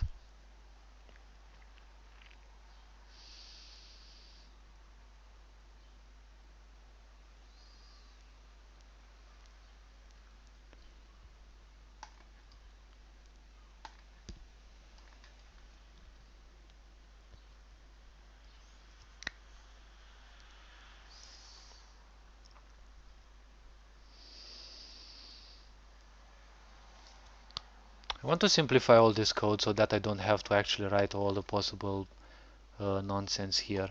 So like, how many do I have? So this is ID 0.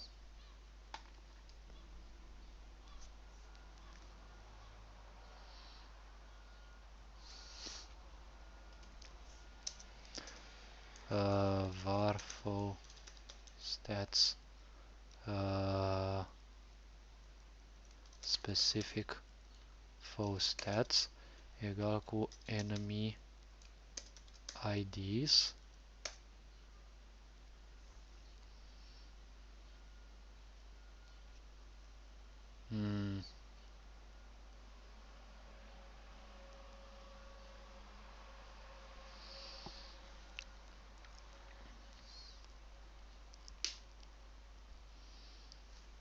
alright, theoretically. So this is something like this. Enemy IDs. Wait. No. So it would be fo stats. Alright.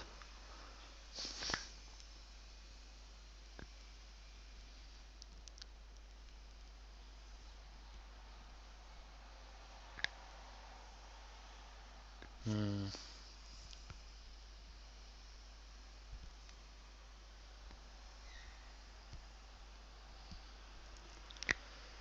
So basically, it's gonna be 10 for each of these. 10 more for each of these IDs. So technically, if I take into account enemy 2, right?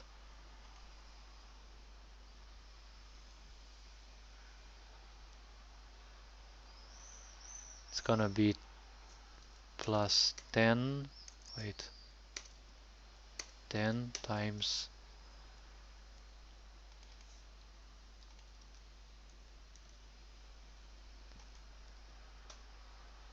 alright. Uh, this is something that I need to figure out how to put this. Wait, what on earth would this mistake be here?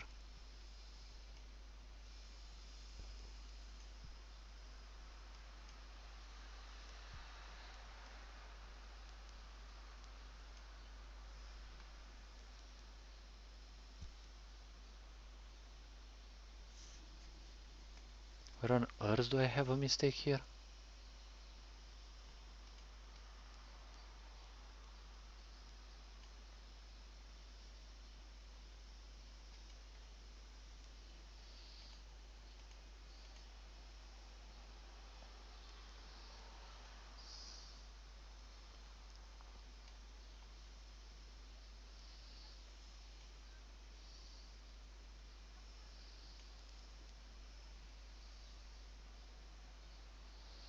I don't know what the error there is.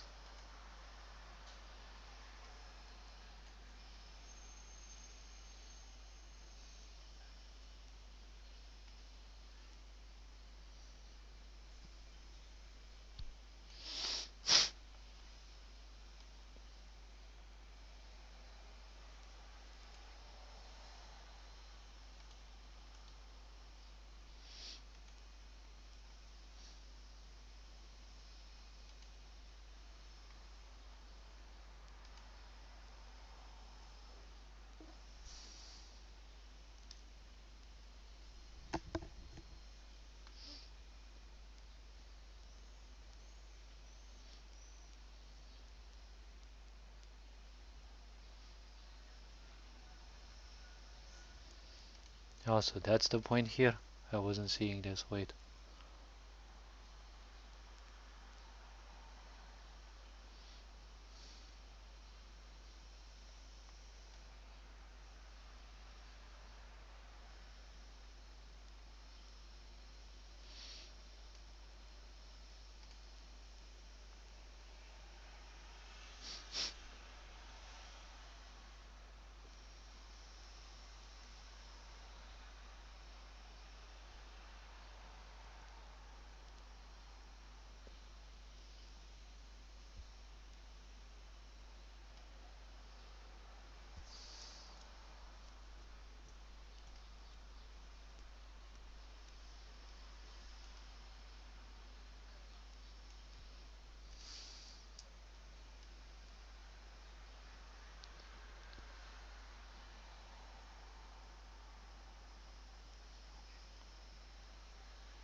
In variables value for stats.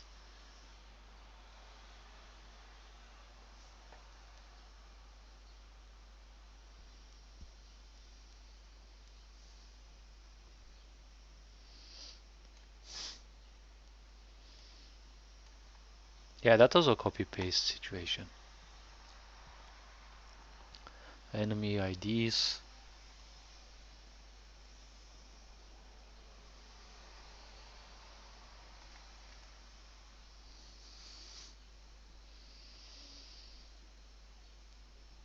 How to right to check an element ID. Let's see uh, how to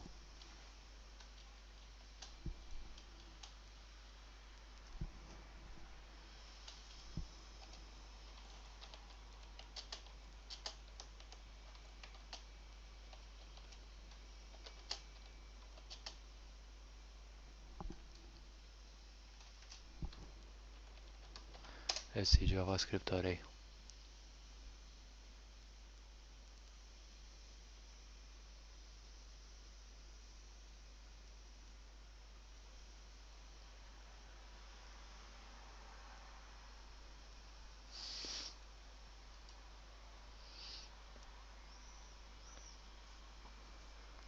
X of a specified value. The index of method returns. Alright, but I would like to see the exact situation. So, index of, okay, and you have to introduce the specific value.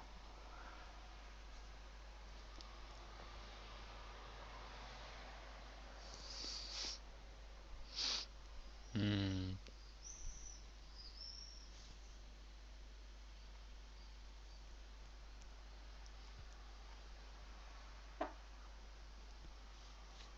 Let me see.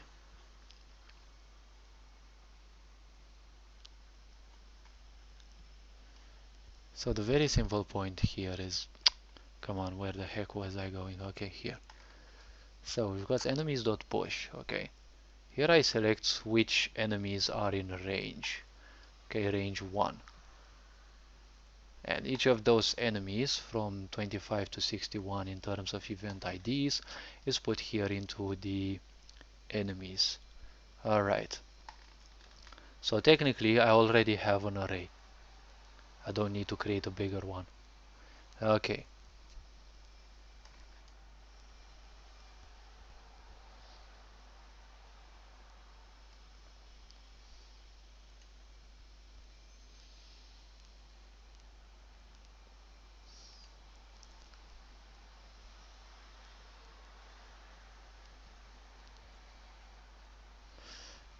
So it's gonna be enemy and that's it. Enemy, no, enemies, because that's the,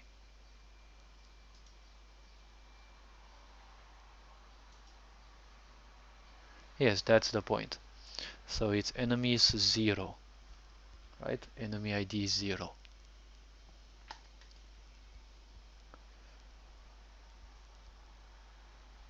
Okay, so player attack is this value.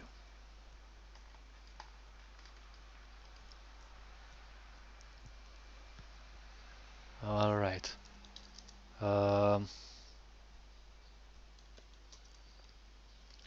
Damage equals 80, wait,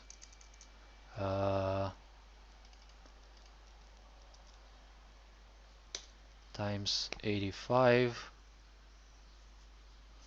0.85. Okay. Wait. Math dot floor. Alright. Damage rounded down. Yes. Damage rounded down. Now this rounding down needs to be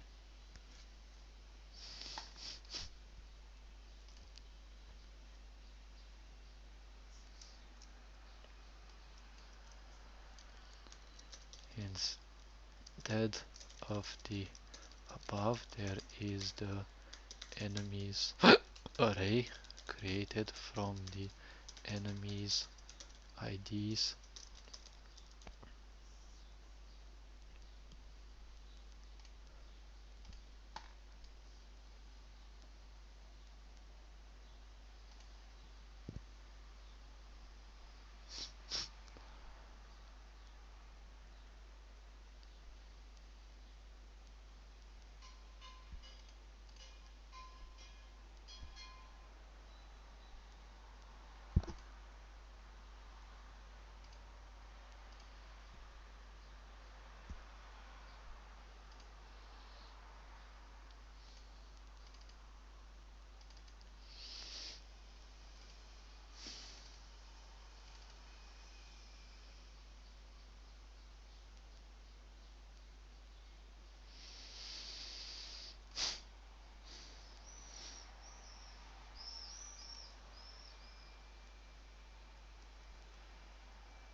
Essences, okay, the essences are low, low, low.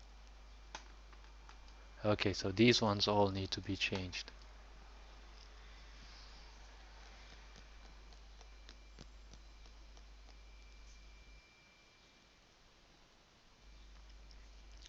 Because I changed the value. So I need to think about, do I change this in all enemies, or do I leave it like this?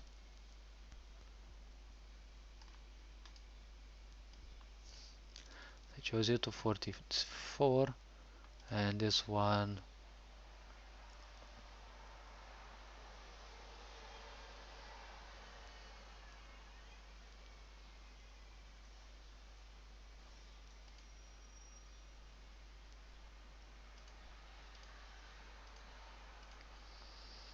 this one is 22.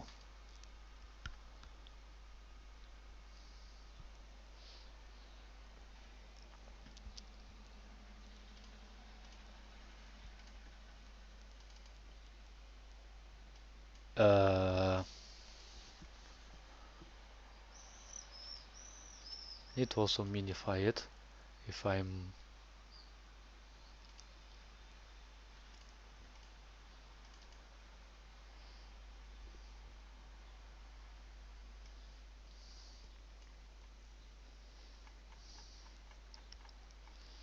wait, it's a single variable here. Okay, copy. All right. In this situation, I need to take them in turn.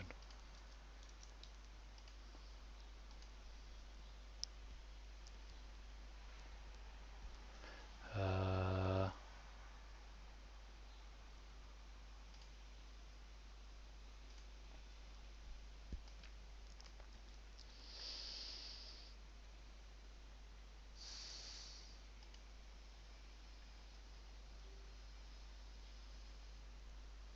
okay, so it's the first essence that was changed.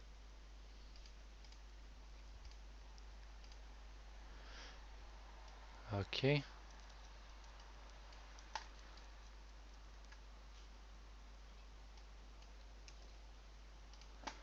Delete.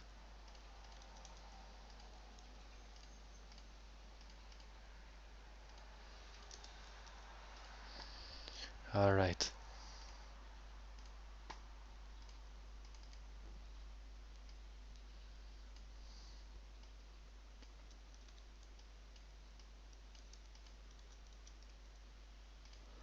All right.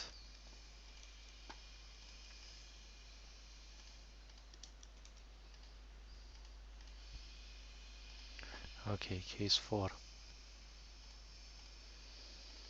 I need to do this so that I don't forget, because as you can see, I'm handling quite some things. Okay, copy. Uh, okay, then female.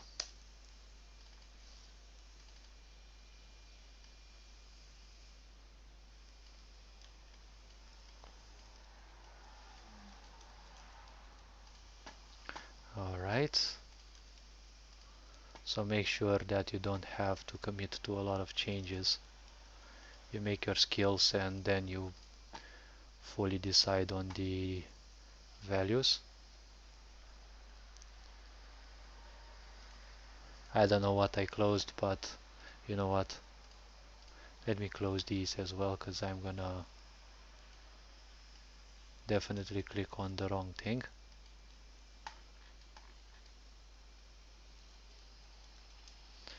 Copy.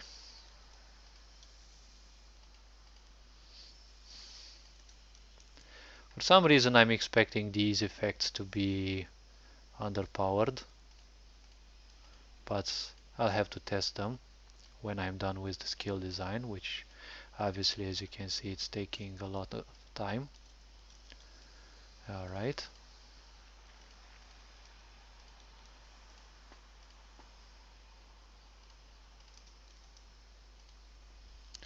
Alright. Uh,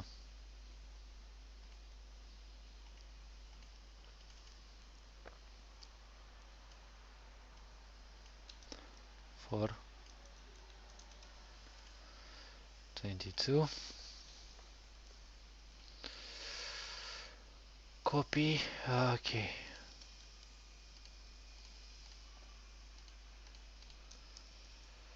Cut through to mail.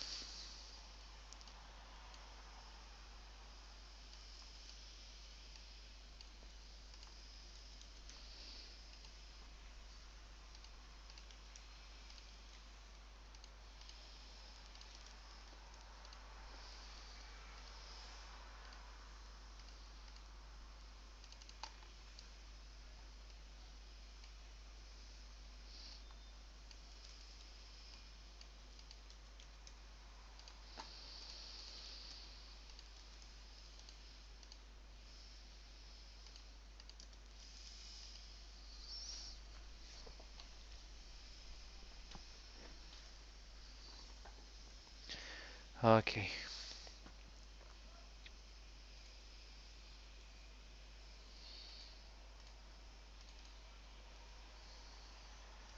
Next one. 44, 22. Copy. Close this. Paste. Copy.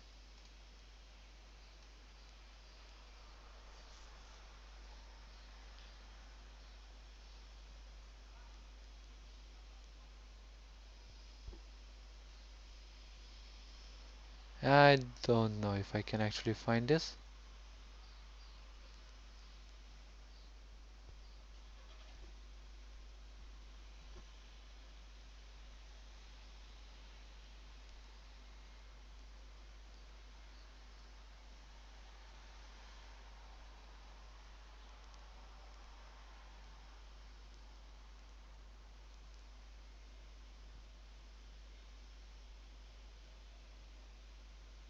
Okay, so it is changed. Okay, now the next one. Let me see. Boop. 44, 22. Copy. Minify. All right.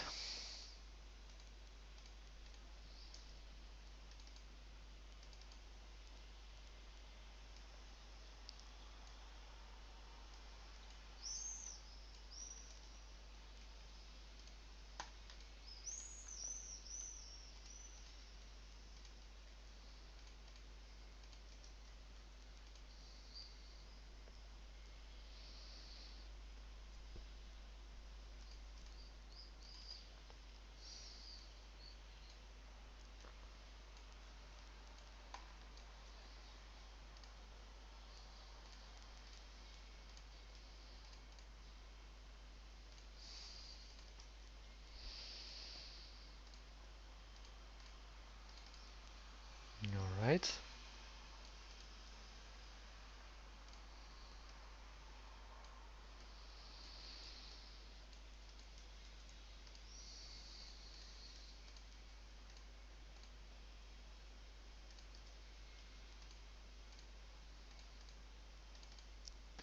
And you.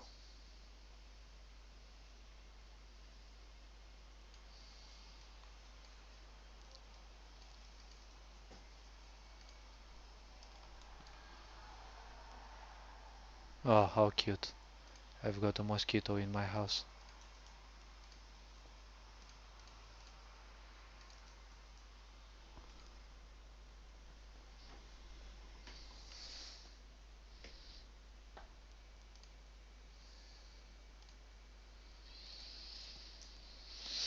All right. Next ones. These are always so boring to handle.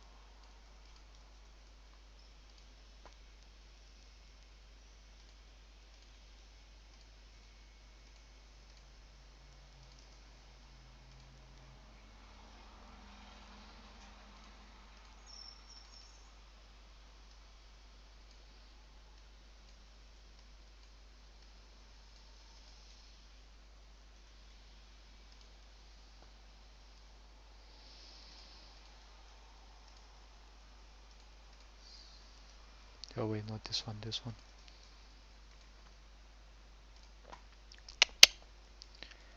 Alright.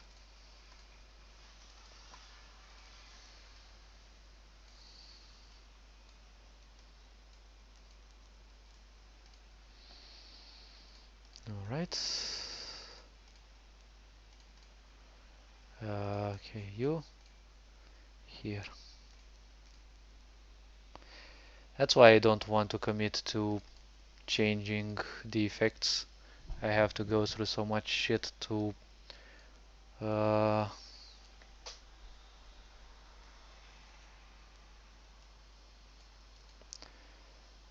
I mean, it's much easier to store them in extra properties, because in case I want to change something, I just change the value and then the properties will stay the same. Alright, 1209, but it's a pain in the butt to constantly change these things.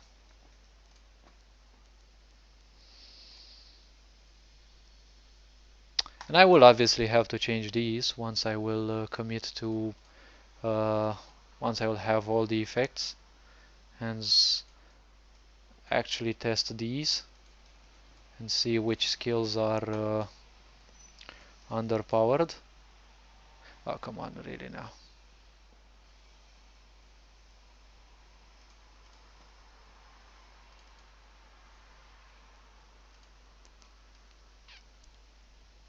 I fat fingered copy instead of paste.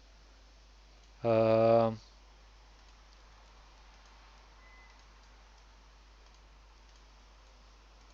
yes, and now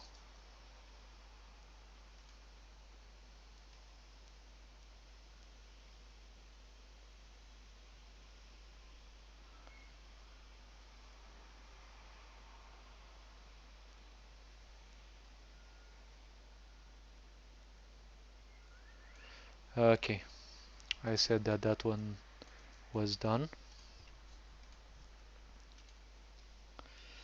Alright, 29, this one, 44 and 22.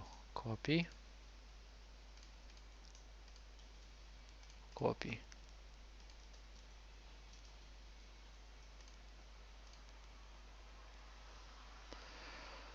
Well, I don't, fuck you, I don't care about the mail. Okay, I'm not receiving anything useful anyways. Only crap. Although I've unsubscribed from most of those things that have been spamming me with emails every time you access a site. You're always obliged to, come on, really now. My brain is beginning to die, so I think I should approach stream end. Uh, you always have to accept their stupid cookies, and that means you're gonna be targeted by new stupid sites. Potion Meister, you.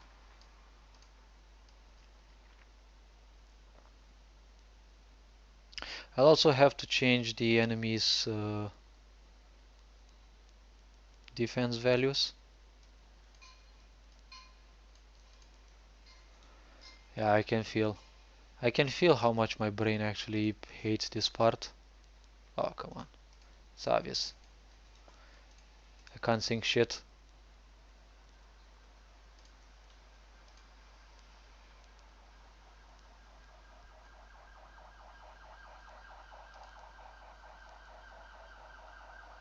$167.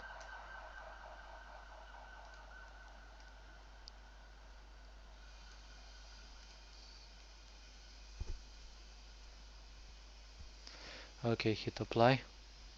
So I want to make sure that these ones are saved.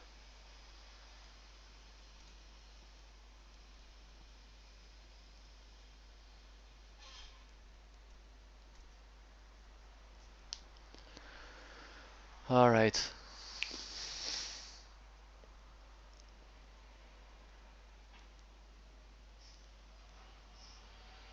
Good.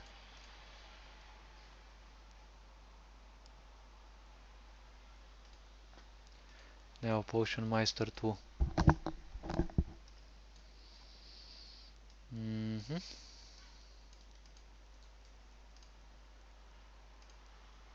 No, I'm not here.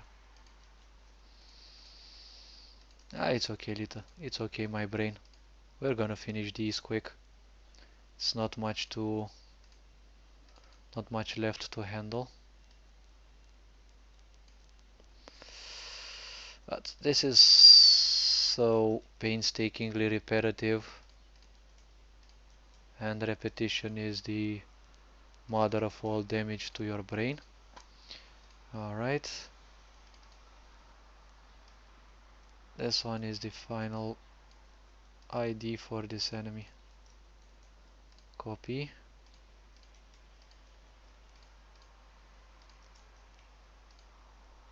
Okay.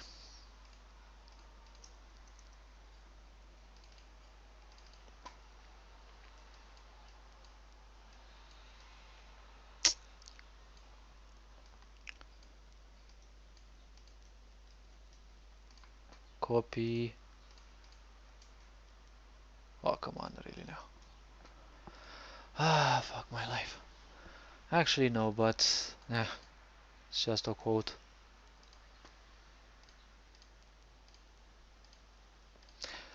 Why am I always clicking the wrong things? Like, obviously my brain can't stand doing this.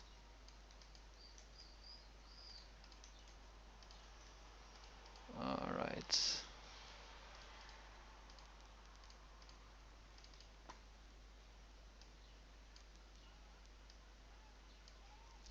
It's okay, my brain.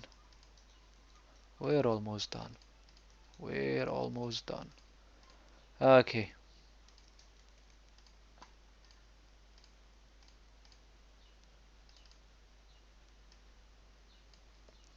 Okay. I hope I don't end up replacing the values.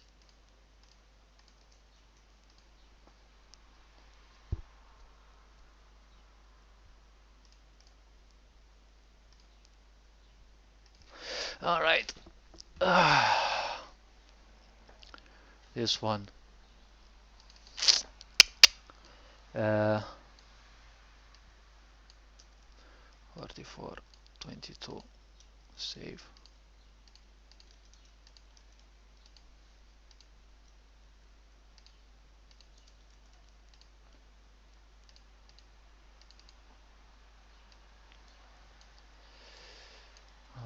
Okay, and this one as well. Let me watch carefully so that I don't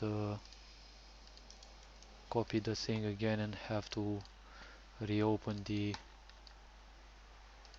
txt file.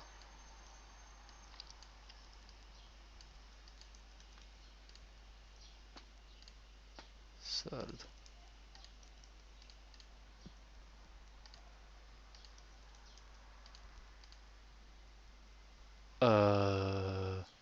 What else is it?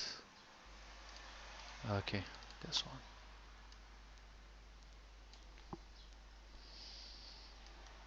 Yes, this one and this one. And this entity is placed here. Ah, fuck. Obviously. Alright. Last one. Single entity in a single place.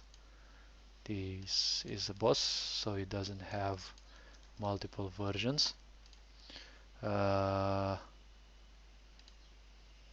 Leave it like this though. Copy. Yes.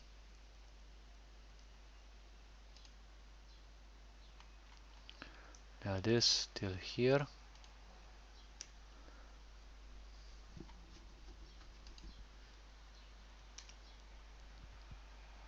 Yes, apply. Now everything should be good.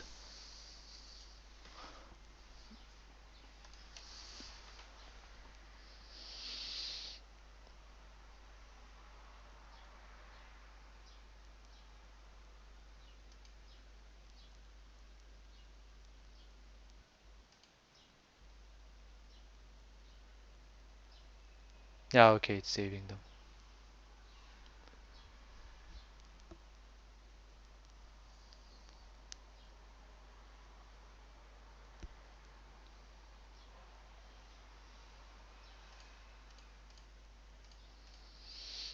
Alright. I need to also save things here.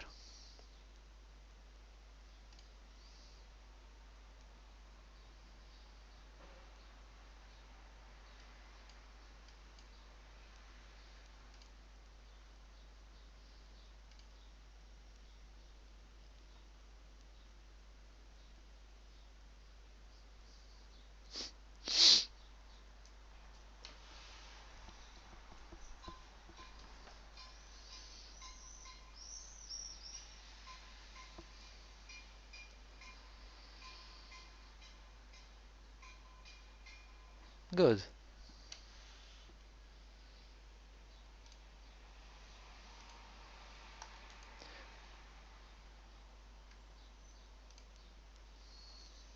Now that this is going. Alright, let me see. I can shut this down just so that I can be sure that I can save here all the changes.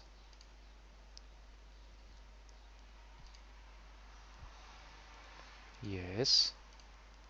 And then now this one, desktop.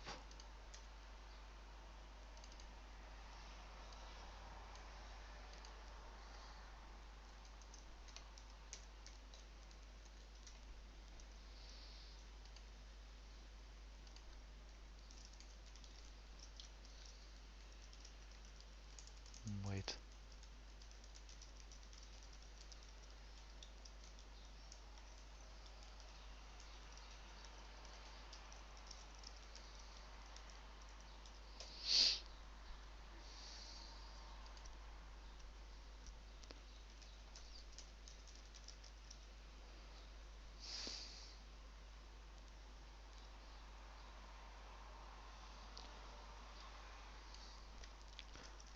Allows player.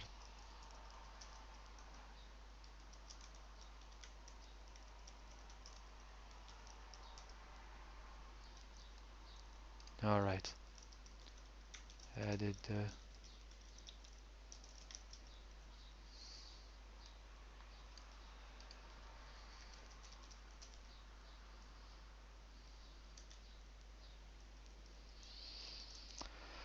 Alright.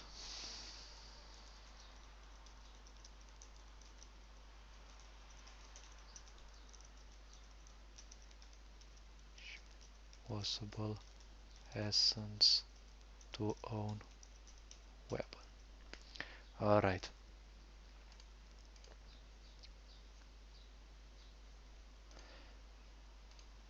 Now.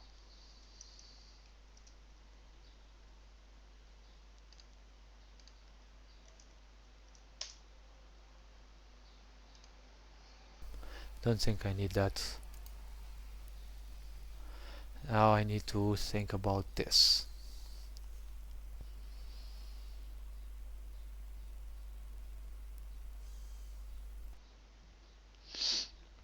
So the enemies' IDs are easy to think of, more or less, or not? Let me think. So there's 4 enemies.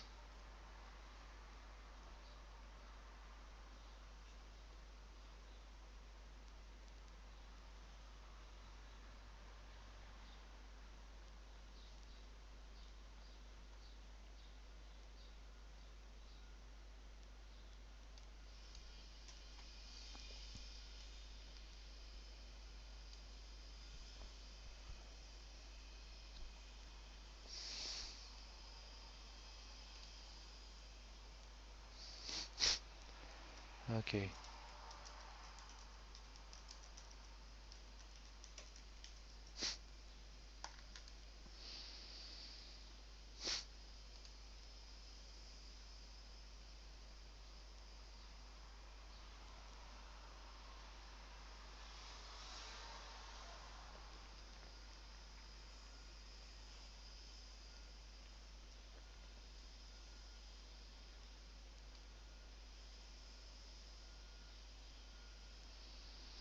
So enemy 1 is the first ID in the enemies array.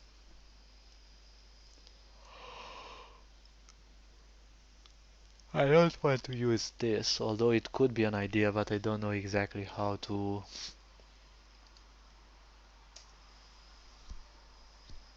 An index of is not a usable point, so now I have to figure out which of the enemy is actually enemy 1, for example, which ID it is.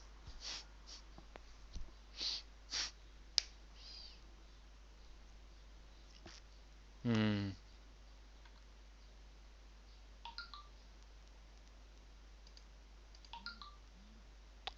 If enemy chosen is 1,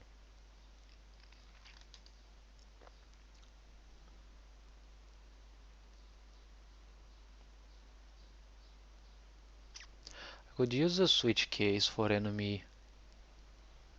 Because enemy 1 can be any of these values.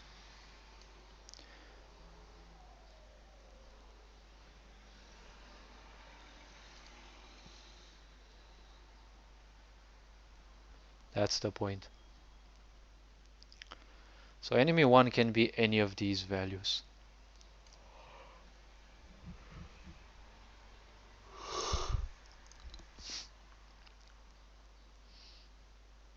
Hmm.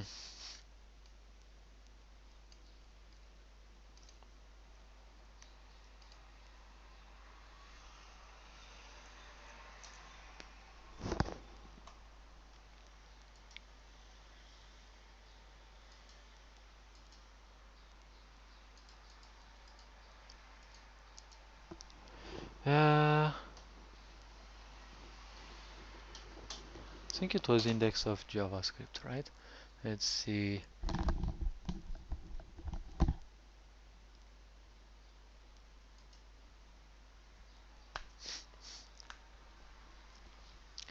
Okay.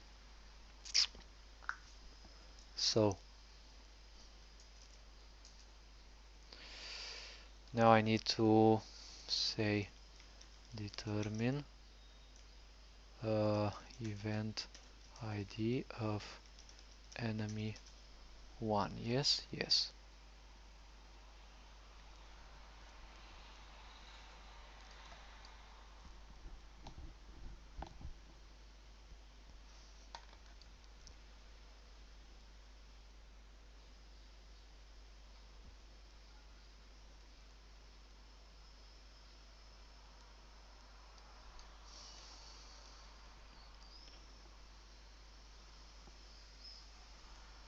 So determine the value of enemy 1. Good. If I am to determine the value of enemy 1, it's not gonna be that much of a difficulty, would it be? Right? So for I equals 0, right? Because it is the right? Starts from 0. I is smaller than enemy IDs dot length I plus plus. Bruh. Wait. Ah, okay. So in this case, right? If I equals uh,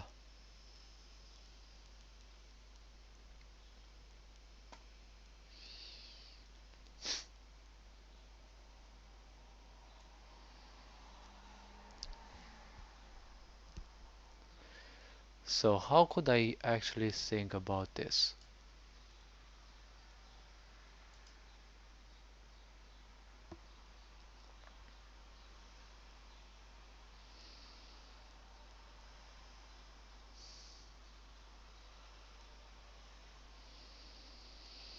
So depending on the choice, right?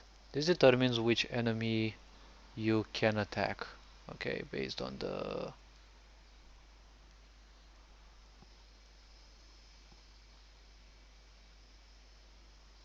choice made.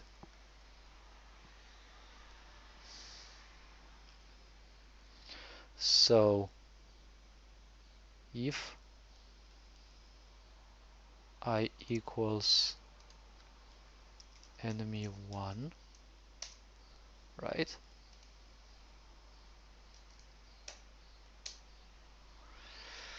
So enemy 1 was chosen. Yes, in case enemy 1 was chosen.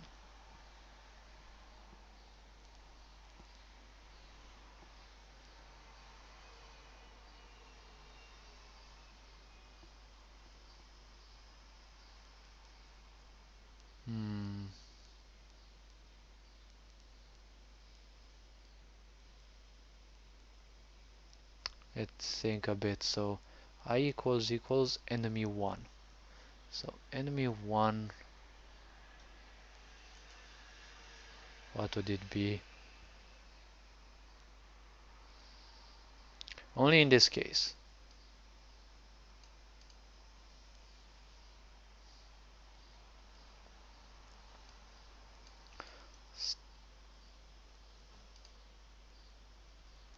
So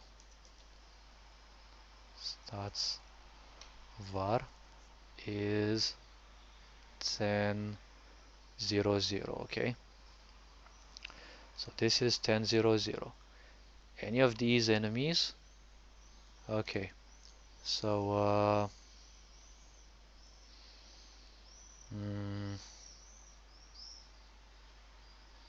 if I equals 1,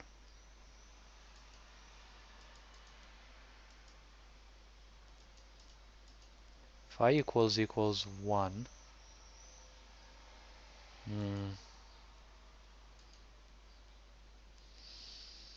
enemy 1.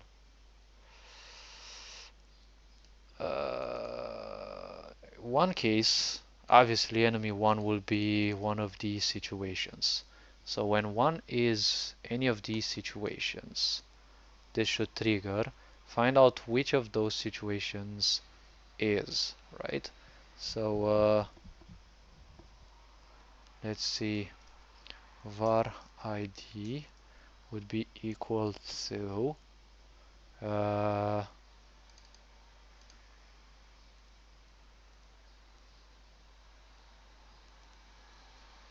wait, how did you determine that index of? Let me actually see. So array index of, and you have to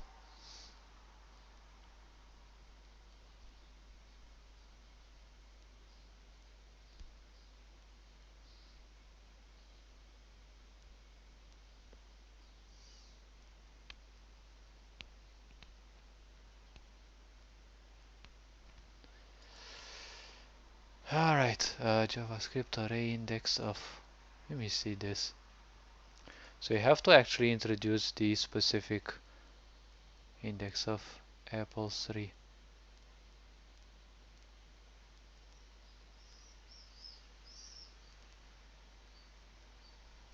So you have to say the exact value of this.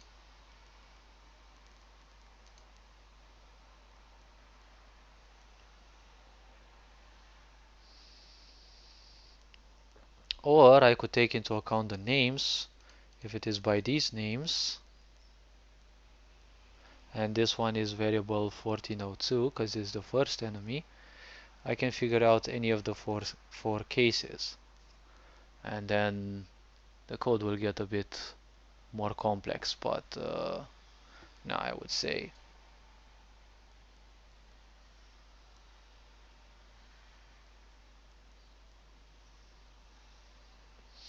okay. So facing the event. Alright, well, this isn't important, but there has to be a way, and it's kind of eluding me. So the point is index of, I can't say index of,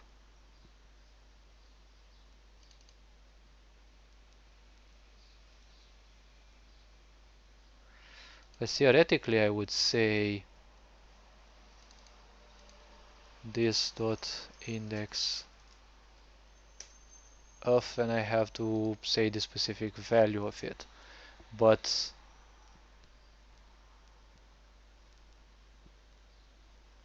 I really can't figure out how to do this.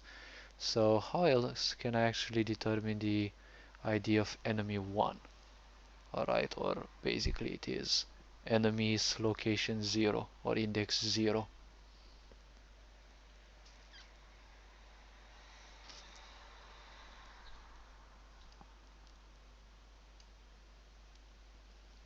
Hmm.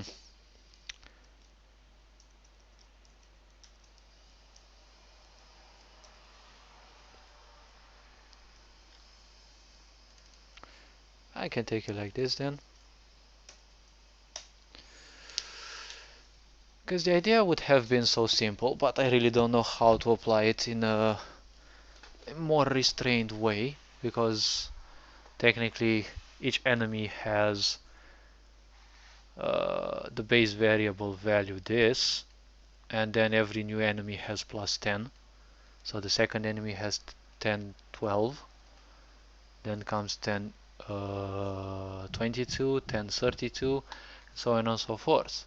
So based on the ID of the enemy, right, of the possible enemies in the array of possible enemies, figure out which one it is, and then, oh well, I'll see about that. But for now, I will say case 25. Okay, if it is case 25, let me save this. And I'll have desktop I don't need. This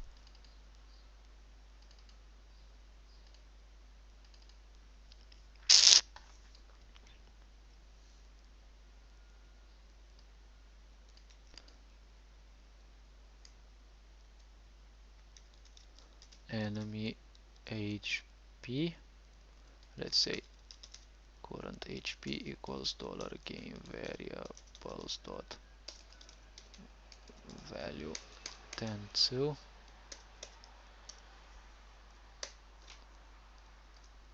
Alright.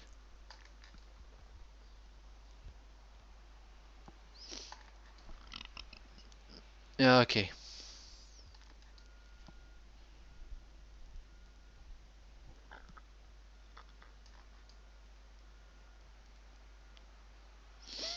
I would say this should be put before, right?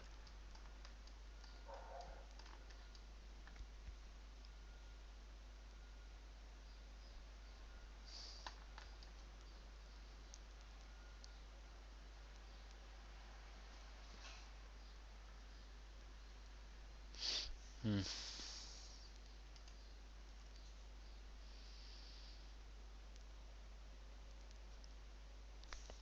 So now that I say, wait, break, it also needs a break. Now that I say 26, it's gonna be 10 here.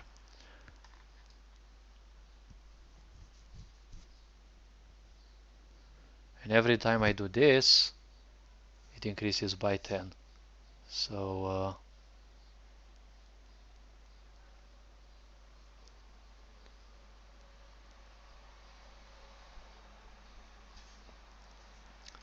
let me think a bit for but equals 25 smaller equals 61 I plus plus. Alright, if enemy 1 equals I. Alright,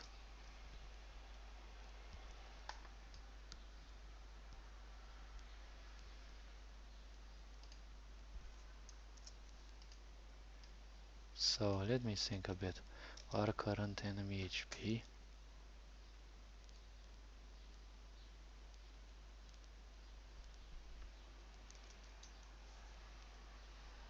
no, I would say target, uh, default target, wait, default target would be 102, right?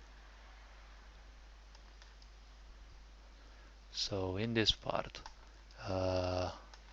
enemy 1, when enemy 1 equals I,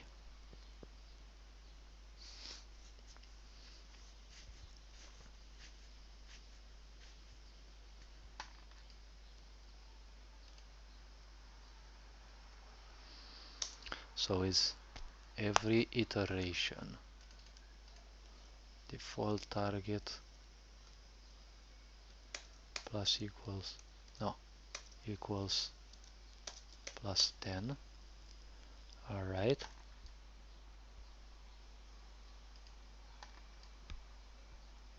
Yes, with each iteration of I, this one, for example, when it is 25. Okay.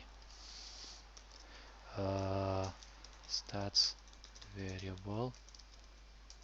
Okay. Increases by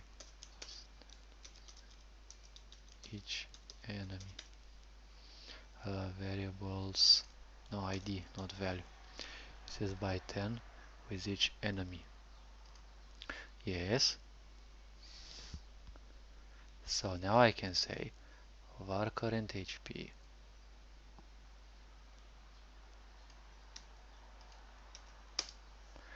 equals, right? HP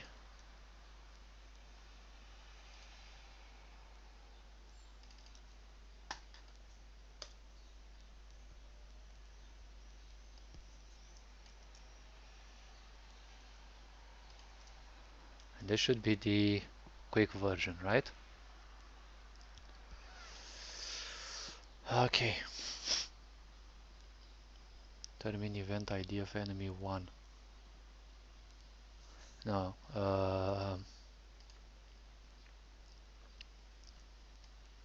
determine first enemies usable variables. Alright, so this one is like this. Yes.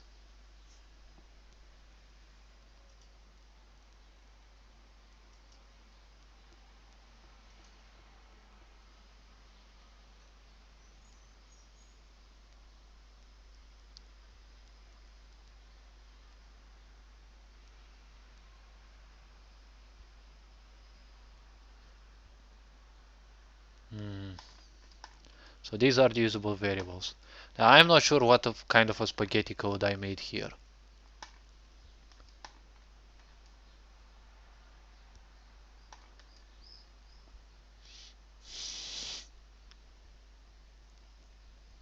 Don't think I need to wait. If I don't add this one, there's gonna be so much code to add. I need to add this one every situation for here and the previous cases. Wait, this one is the last one, so it doesn't need break. Okay, I'm gonna say last case doesn't need break. Alright. Right?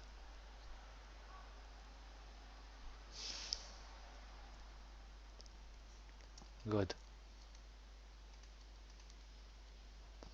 So,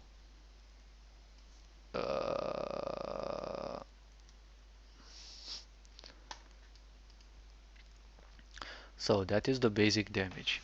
Okay.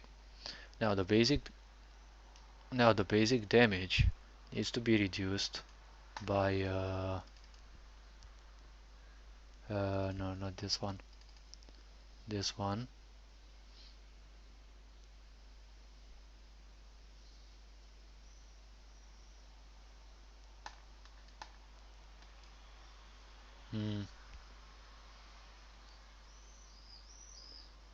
Oh, hello there, welcome in, the Brixton lad. So as long as the code works and you understand it, it will be fine. Well, kind of. The point is, I'm not that good at coding in the sense that I do write a lot of scripts. I actually have very long scripts, but the point is I usually use very simple code. And the problem is RPG Maker finds a stupid way through which it can't simply understand some code that you write in Visual Studio Code. When you write certain code in Visual Studio Code, for example, it can happen that in RPG Maker it returns you undefined, even if in any other environment it simply doesn't, or I don't know, certain cases. And the problem is, in many cases, since I have around 40 different possible enemies, or 20, 30, I don't know, I need to find a quick way to realize which variables I need to use for them. So in this case, it's not fire taken, wait. It's not this one, not sonic, resistances, okay. So, the skill deals fire damage. So I need this. Default target. Let's say var default, actually small, default resistance equals 106. Alright, let's say default here. Default, default, default. Good. Now, with every part, u equals u plus 10. Alright. This one is technically the same situation, right? Yes. Let this one on a different row. This one here. Okay. And let's say var enemy, let's say current resistance. Yeah, current resistance equals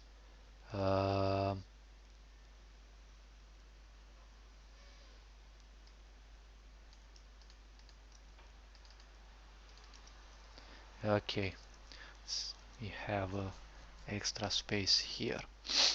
So depending on enemy, if it is, and well, I will always equal one of these situations. Alright, current HP will be used hopefully correctly from the exact events variables, and the resistance will be taken into account. Now, the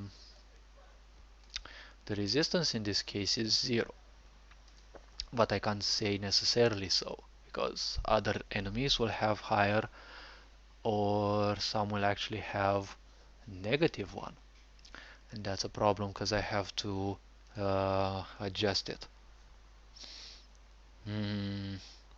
Modulo won't be a point, but let me see. Now I would really expect this thing to actually return undefined in RPG Maker because it's JavaScript and that's how to shoot yourself in the foot. But alright, I'll test it. Enemy current HP.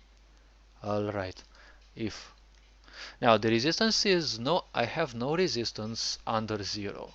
Because some enemies, including the player, should actually have negative resistances because it makes things a bit more interesting, I'd say. Although I could leave it to 0, but there needs to be two situations.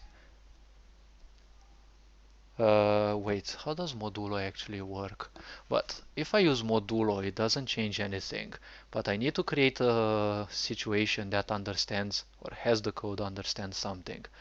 Because if it is 20%, it means you reduce 20% from the damage. If the resistance is minus 20%, then you will need to multiply the damage by 0. Well, actually, well, 20%. So modulo won't help much. Alright, if current resistance is above,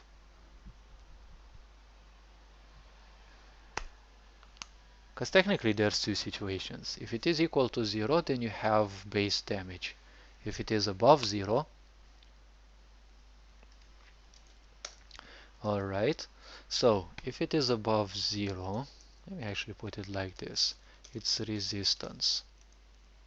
Enemy is more resistant to this element. So element, alright. I would say this needs to be put above this enemy. Alright, I'll see where I put it. But for now, um, wait, where does this come from?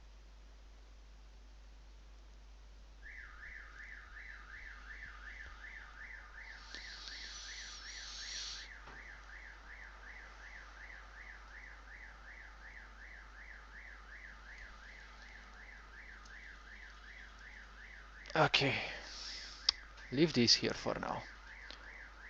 Although theoretically it shouldn't work because they're outside the environment, but it doesn't matter. This one will be put here most likely.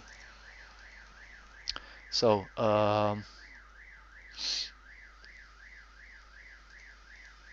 this should be moved here. Okay, so that I can actually see more carefully.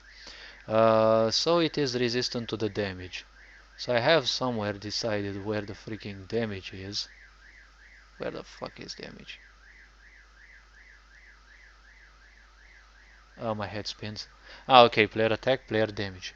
The damage, yes. Um,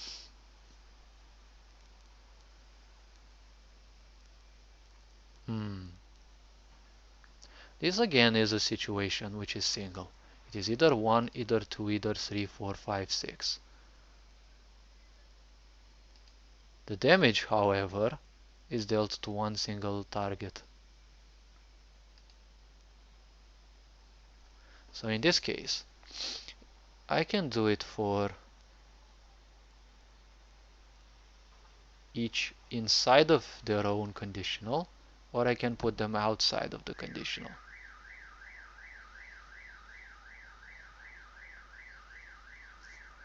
Hmm.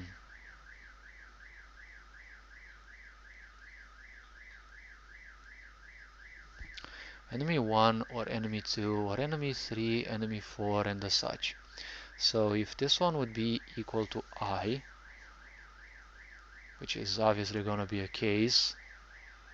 Wait.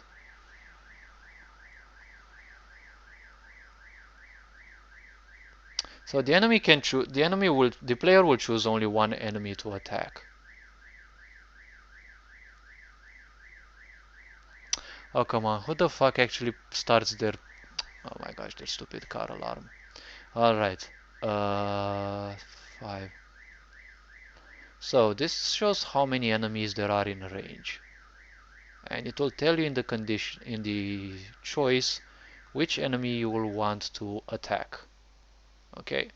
So these are basically the enemies to attack. And if you choose 0, you're gonna attack, for example, the peasant male. Alright. So basically the first enemy which is noted above. So in case you chose choice 0, choice 0 handles enemy 1. So this case I think it's gonna be a generalized case where I have any of these is equal to I. Or wait, or 4, 5, 6. Okay. Why does it select adjacent? Okay. So it's gonna be enemy 2. Yes. Enemy 3. Enemy 4. Enemy 5. Enemy 6. Okay. There's only one can be selected anyways. Okay. Hmm.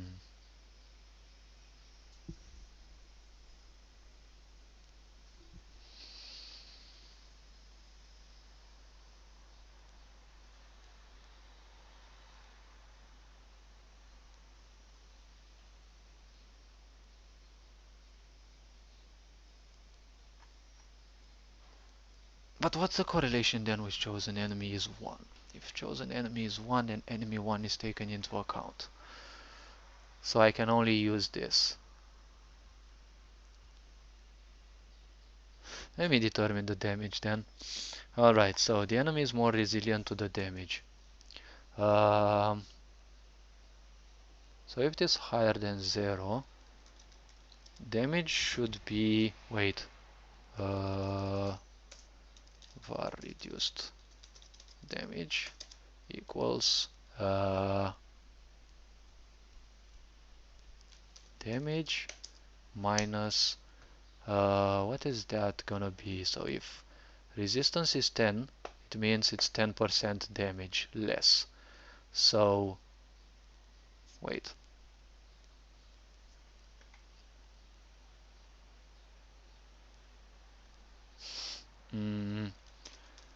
minus, it should be something like this, minus damage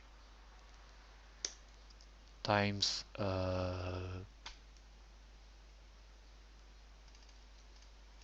this one.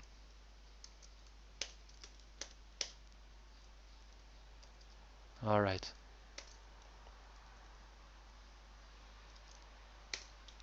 Okay. So technically that's the situation. So basically this is the reduction, okay? Damage is this one, 85% attacker ratio. And it's also fire damage. Good. Okay.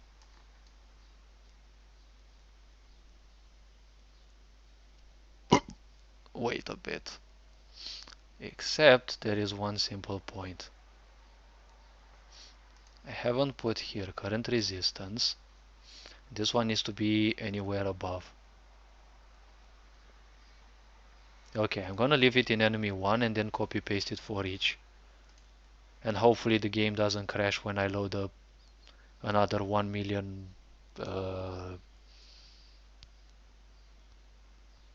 not lines, character, what's it called? Well, script. Alright, so now I actually added the correct one because it is fire resistance. Good. If it is fire resistance, that's a good thing. Um,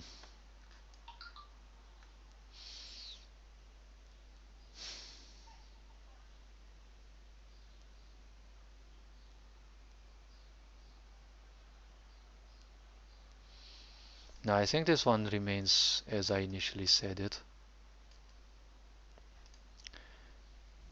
Okay, if enemy... Okay. Um, Wait.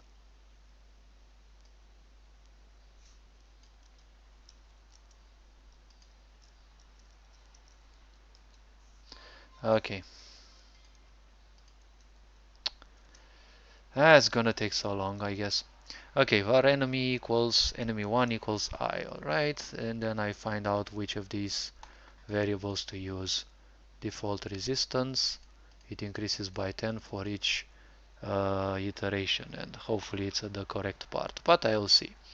So var reduce damage, okay, equals damage minus enemy current resistance.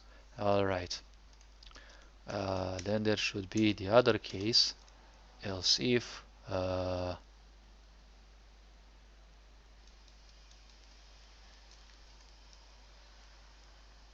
it's more vulnerable.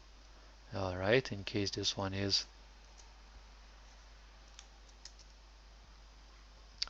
smaller than 0, enemy it is more vulnerable, so it is obviously gonna be plus. Alright, so now I decided, now I figured out the damage. But I also have another variable. Oh wait, I actually have the current HP. Good.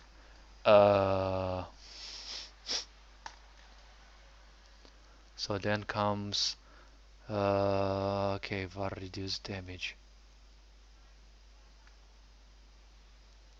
Wait, no. It's gonna be received damage. That sounds... Wait, what? Bruh. copy and paste this one specifically, and that's it. Good. Now this one's gonna be enemy current resistance. Yes, because this one is the percentage. If this one is 0, then we have basically damage, and that's it. After this calculation, alright,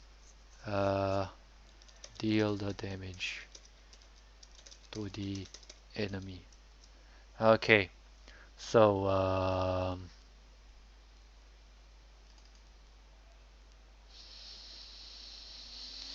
okay, enemy current HP will be game variable dot value. Okay, HP current.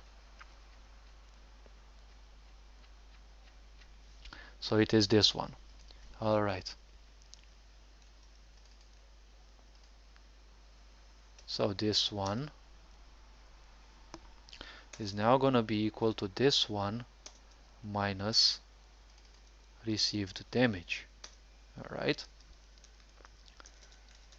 Okay.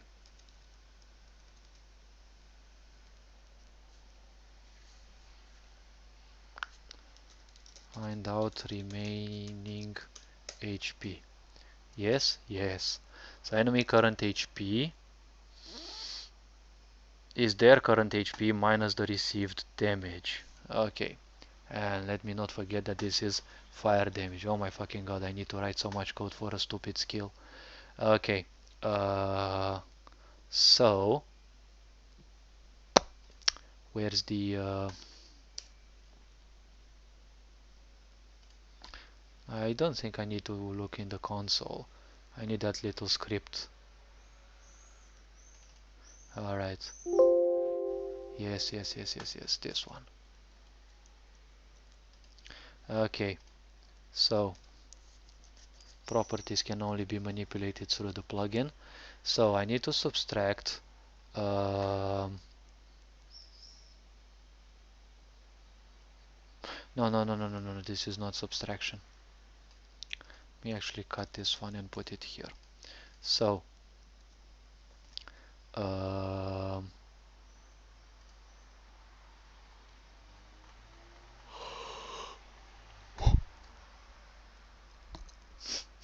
mm-hmm, this one.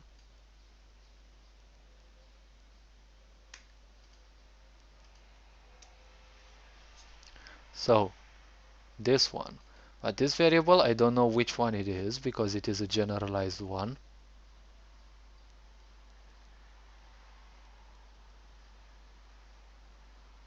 So wait a bit, am I still in the 4?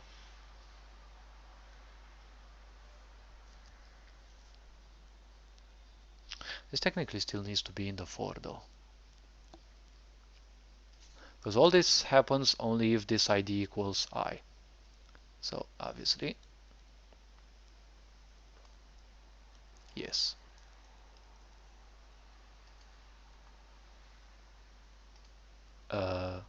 What's your problem?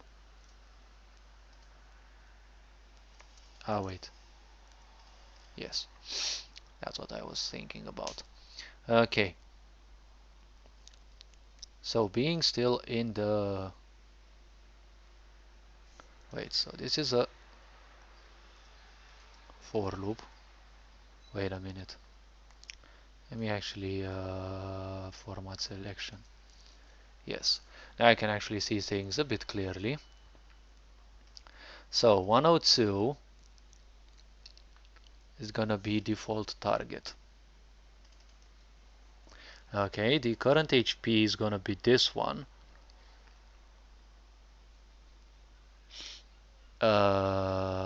Yes, that's gonna be the variable name, and then I need to take into account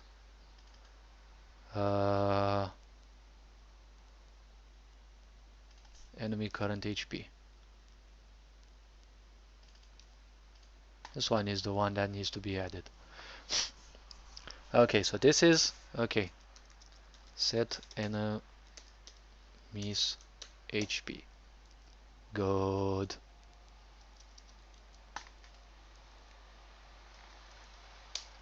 Alright, now we need the painful part. if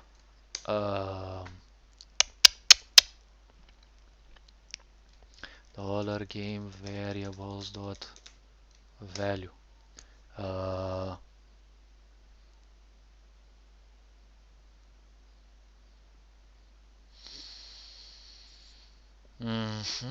it's gonna be this one because this is the variable dot HP current. Okay, let me write here, figure out if this kills the enemy or not. Okay, so if the current HP value variables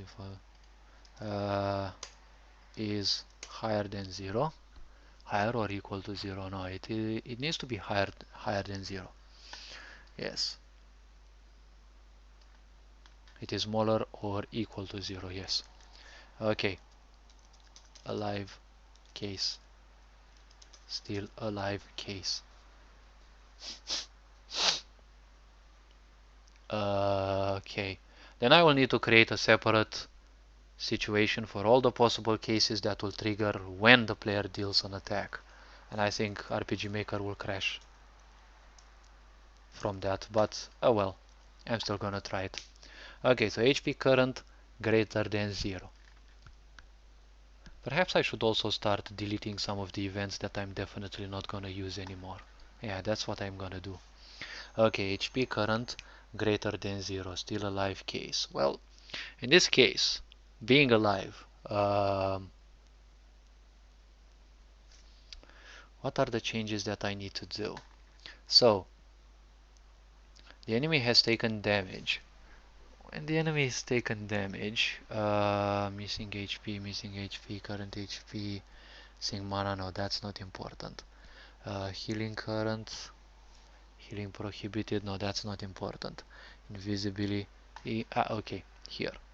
Uh, I will need this. Okay, increase damage taken this round. Okay, so add, because they're obviously gonna take some damage.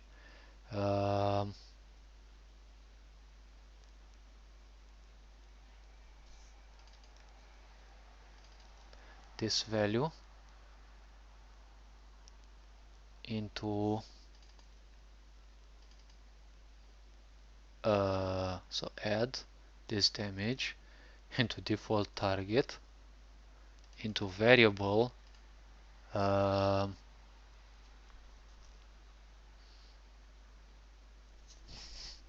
really don't know if I need to. I mean, current instance.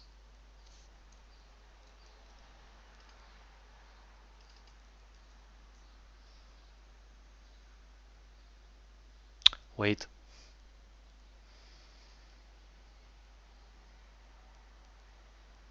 Mm-hmm.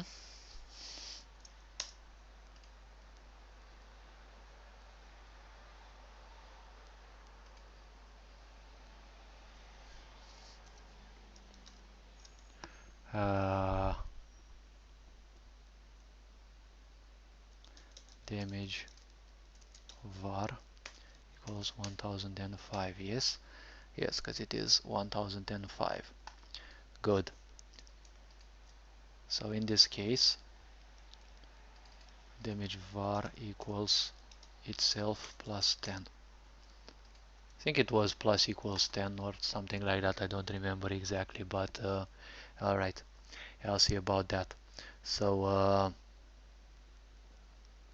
it's not default target, it's the current value of damage var, because it increases by 10 with each increment of E, and this happens, wait,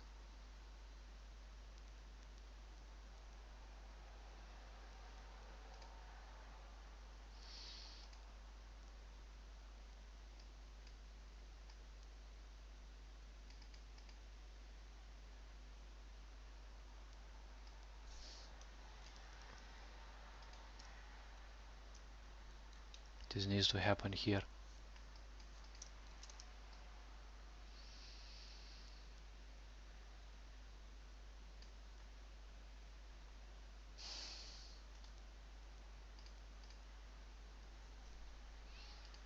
Alright. I don't think I understand anything that I'm writing, but I'm intuitively writing. Okay. Taken current instance. There's two of these variables. So this one also needs to be added here. So damage var, since it is fire damage, it's gonna be fire taken this round. Yes. Alright, received damage.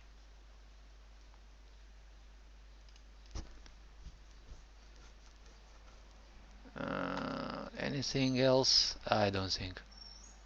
No positive effects, negative effects.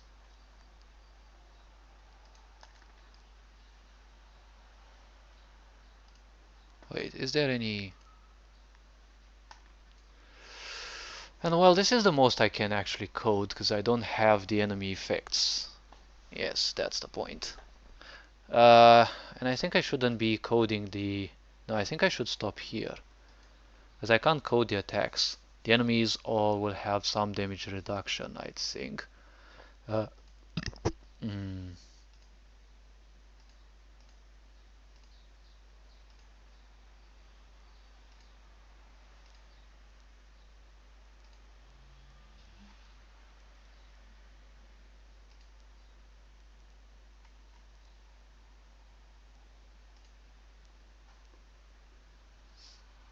Yeah, they actually, even these little ones have some damage reductions, so...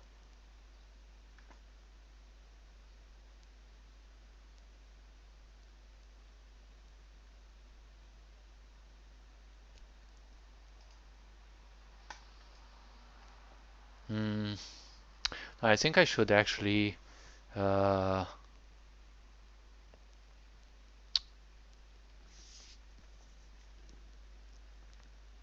mm, these, they have the abilities here. In the pseudocode here,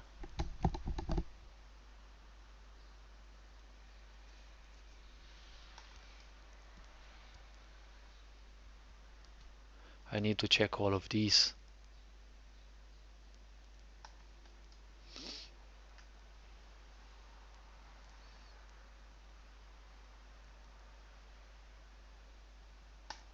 Mm-hmm.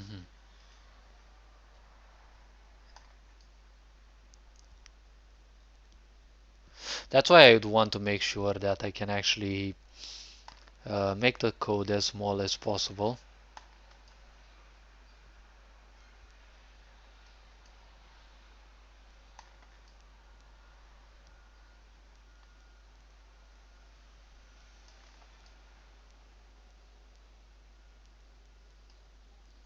It doesn't have to be necessarily first enemies, because all the enemies will have increments of this one.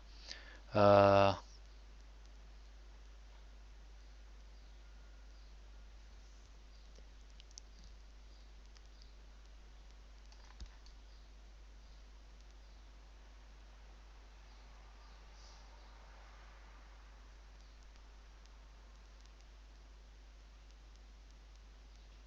I can simply give up on the idea of the player turning towards the enemy, because it's kind of a piss also, but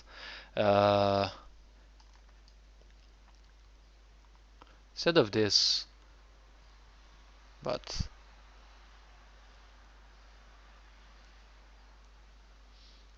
mm, if the player is actually looking in the way of the player, uh, no, if the player is looking towards the enemy, that's a point.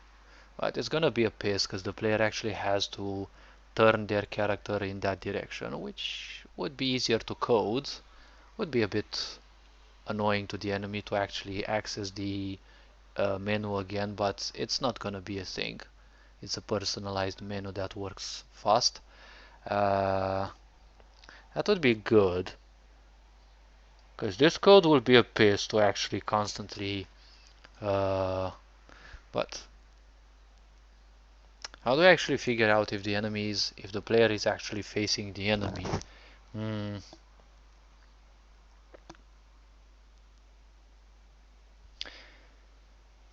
Okay, so the direction of the player, right? If you know the direction of the direction the player is facing, right? Now, since it's range 1, it should be quite easy because you have just 4 conditionals. But more or less, it's these conditionals reversed. Because if you have the enemy somewhere above the player, if the player is looking up, the enemy can be in any of these 3 situations, upper left, up or upper right. If the enemy is to the left, it's gonna be upper left, left or lower left. But more or less it's gonna be the same conditionals because it's 4 situations, right? Facing up, down, left, right, times the 3 situations. So technically I wouldn't be winning anything. It's still basically the same shit. It's just that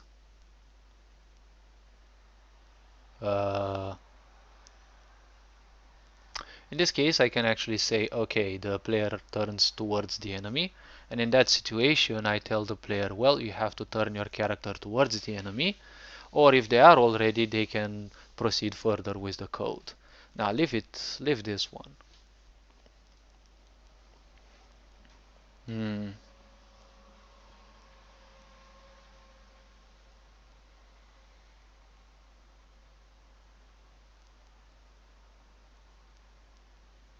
What do I really need? Yeah, I actually need, because the moment this one will be over, the script is gonna also be over. So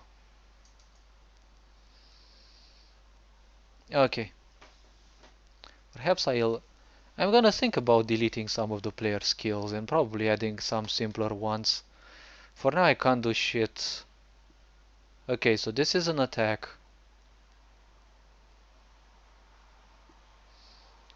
Okay, determine first enemy's usable variables. Okay.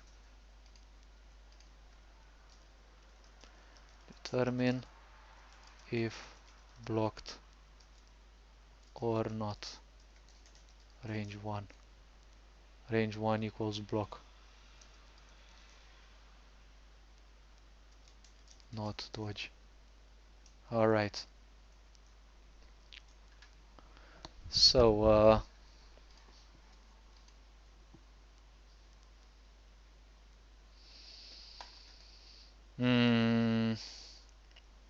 let me think a bit. I don't need RPG Maker for now. I can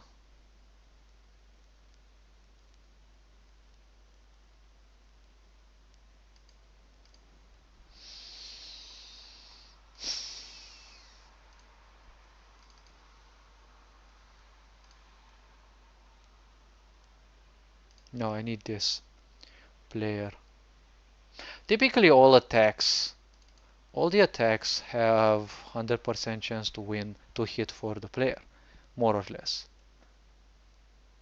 I would think. Let me see. Oh, that's why I didn't even bother with it. But there are abilities that will lower the chance to hit. That's the problem. So var chance to hit equals, but again I don't have any of the effects. So no, I simply can't program this skill. I mean, I can program it.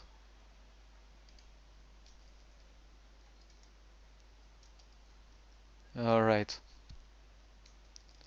Need to have all skills that increase less reduce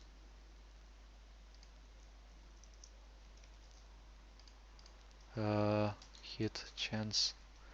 I mean, blind also induces you a chance, right?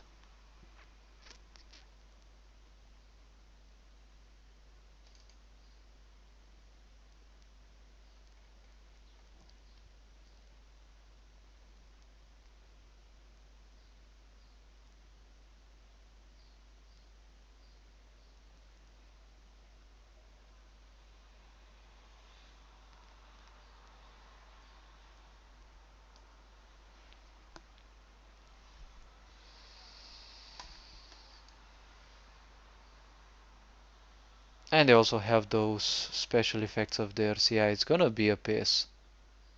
So blindness. Let me see again. Blindness.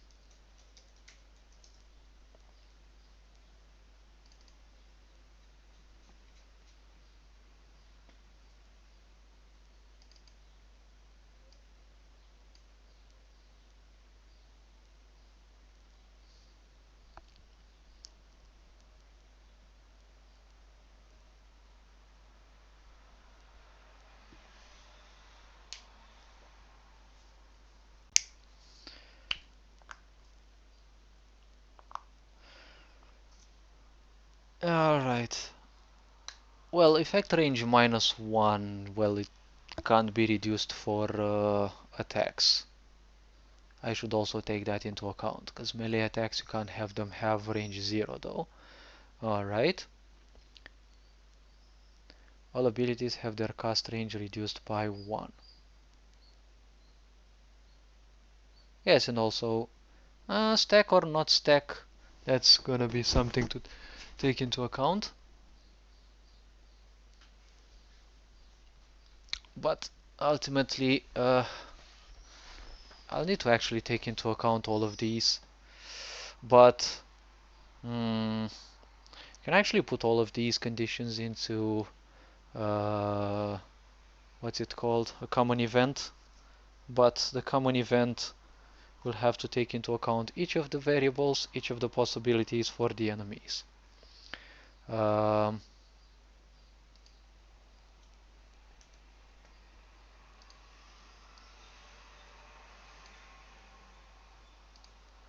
I actually have one of this, but I need to take into account what effects will trigger and what effects will not trigger. Uh,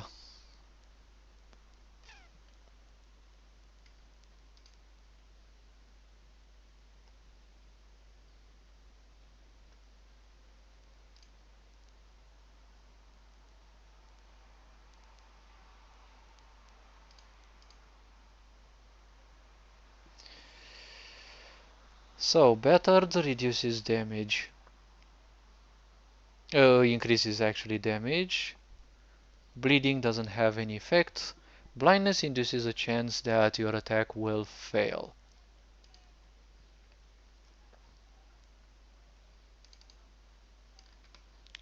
So let me see.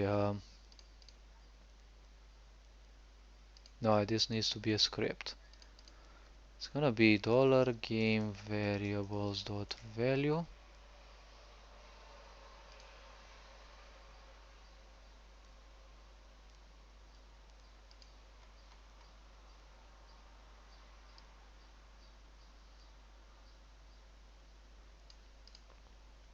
Dot value 888.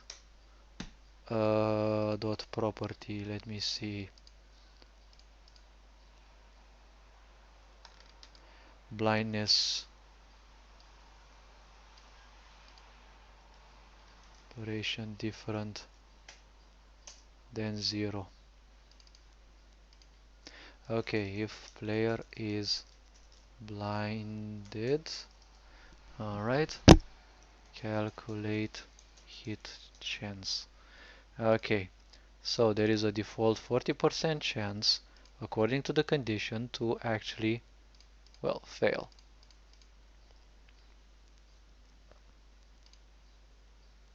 And this one is a special success chance.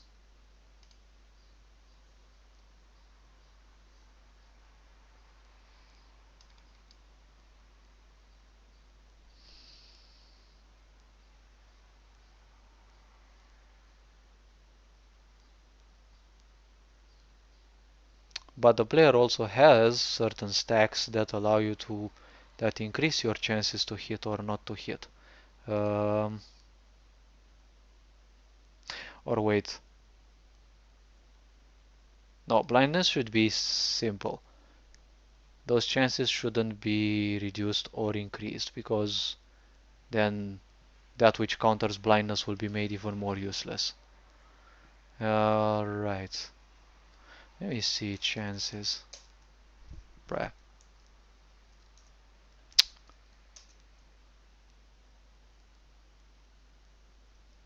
No, no, no, no, no. It's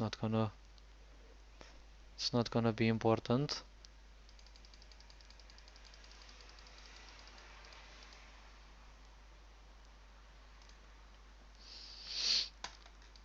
Alright.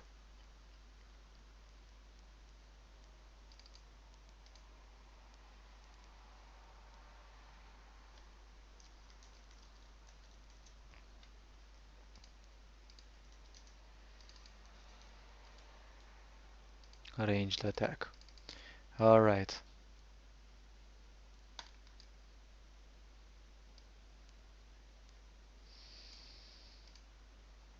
Hmm.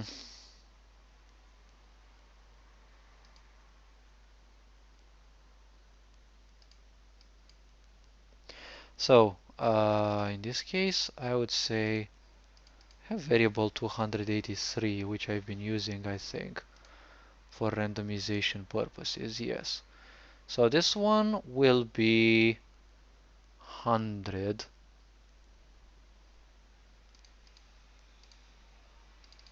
No,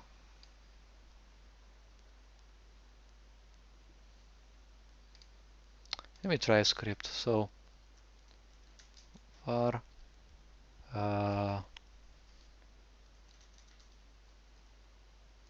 so if chance, you have 40% chance to hit, okay? So from 40%, from 60 to 100, basically you fail. From 60 below, you win. That's how technically I see it.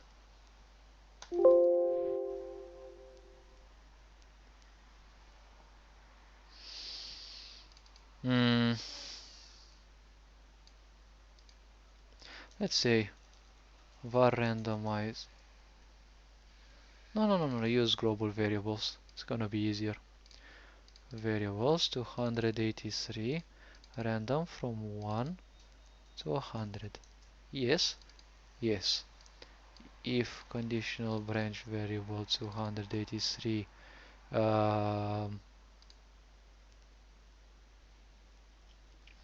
let's see, from 1 to 60, that is specifically 60%,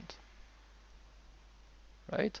So it is greater or equal to 60. Alright. Wait, no, smaller or equal.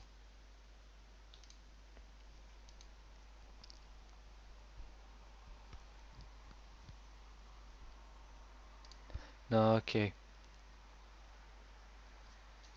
No, actually, higher than 60. Failed attack.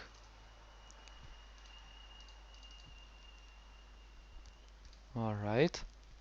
Slash C 3.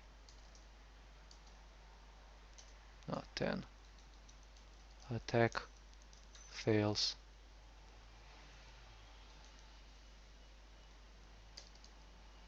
Melee attack failed.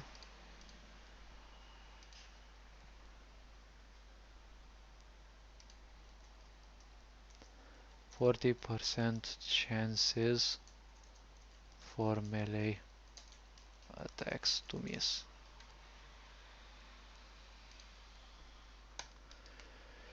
Okay.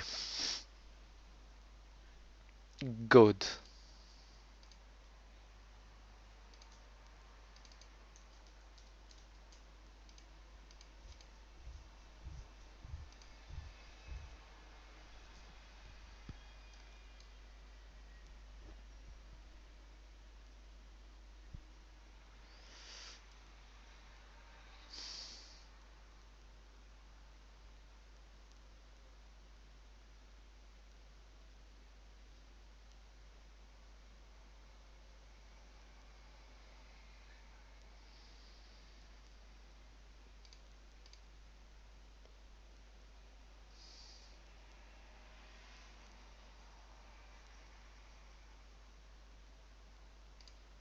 Hmm.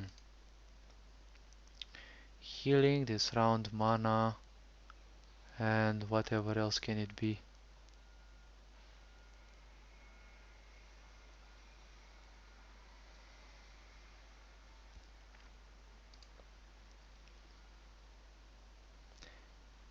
No.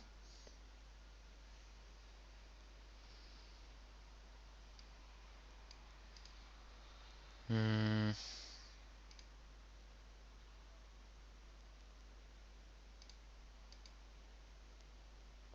I need to go to attacks. Here. Now attacks.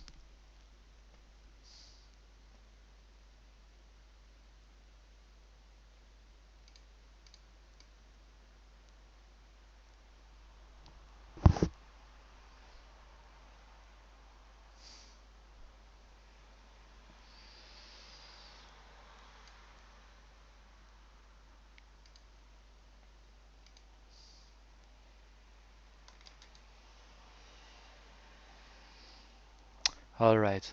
I kind of should be going to take a rest before I go to work.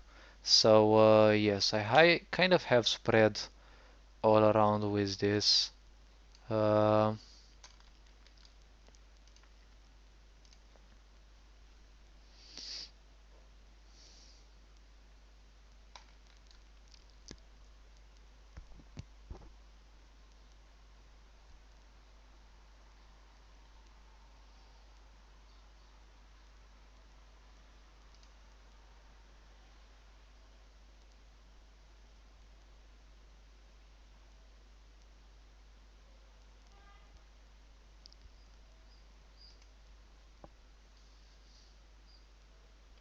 Cinder Strike effect range is 1.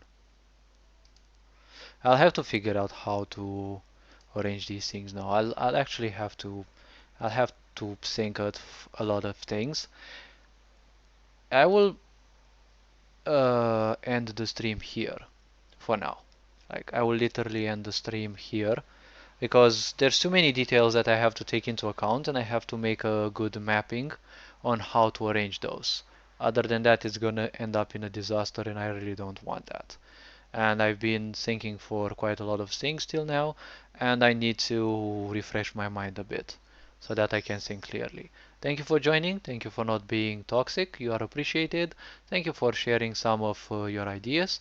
And well, this being said, take care, enjoy life, and well, hopefully I'll see you in the next video as well. All these recordings that I have are posted on Ferengian Board Introspection Protocol YouTube account and well Ferengian Board Rumble account.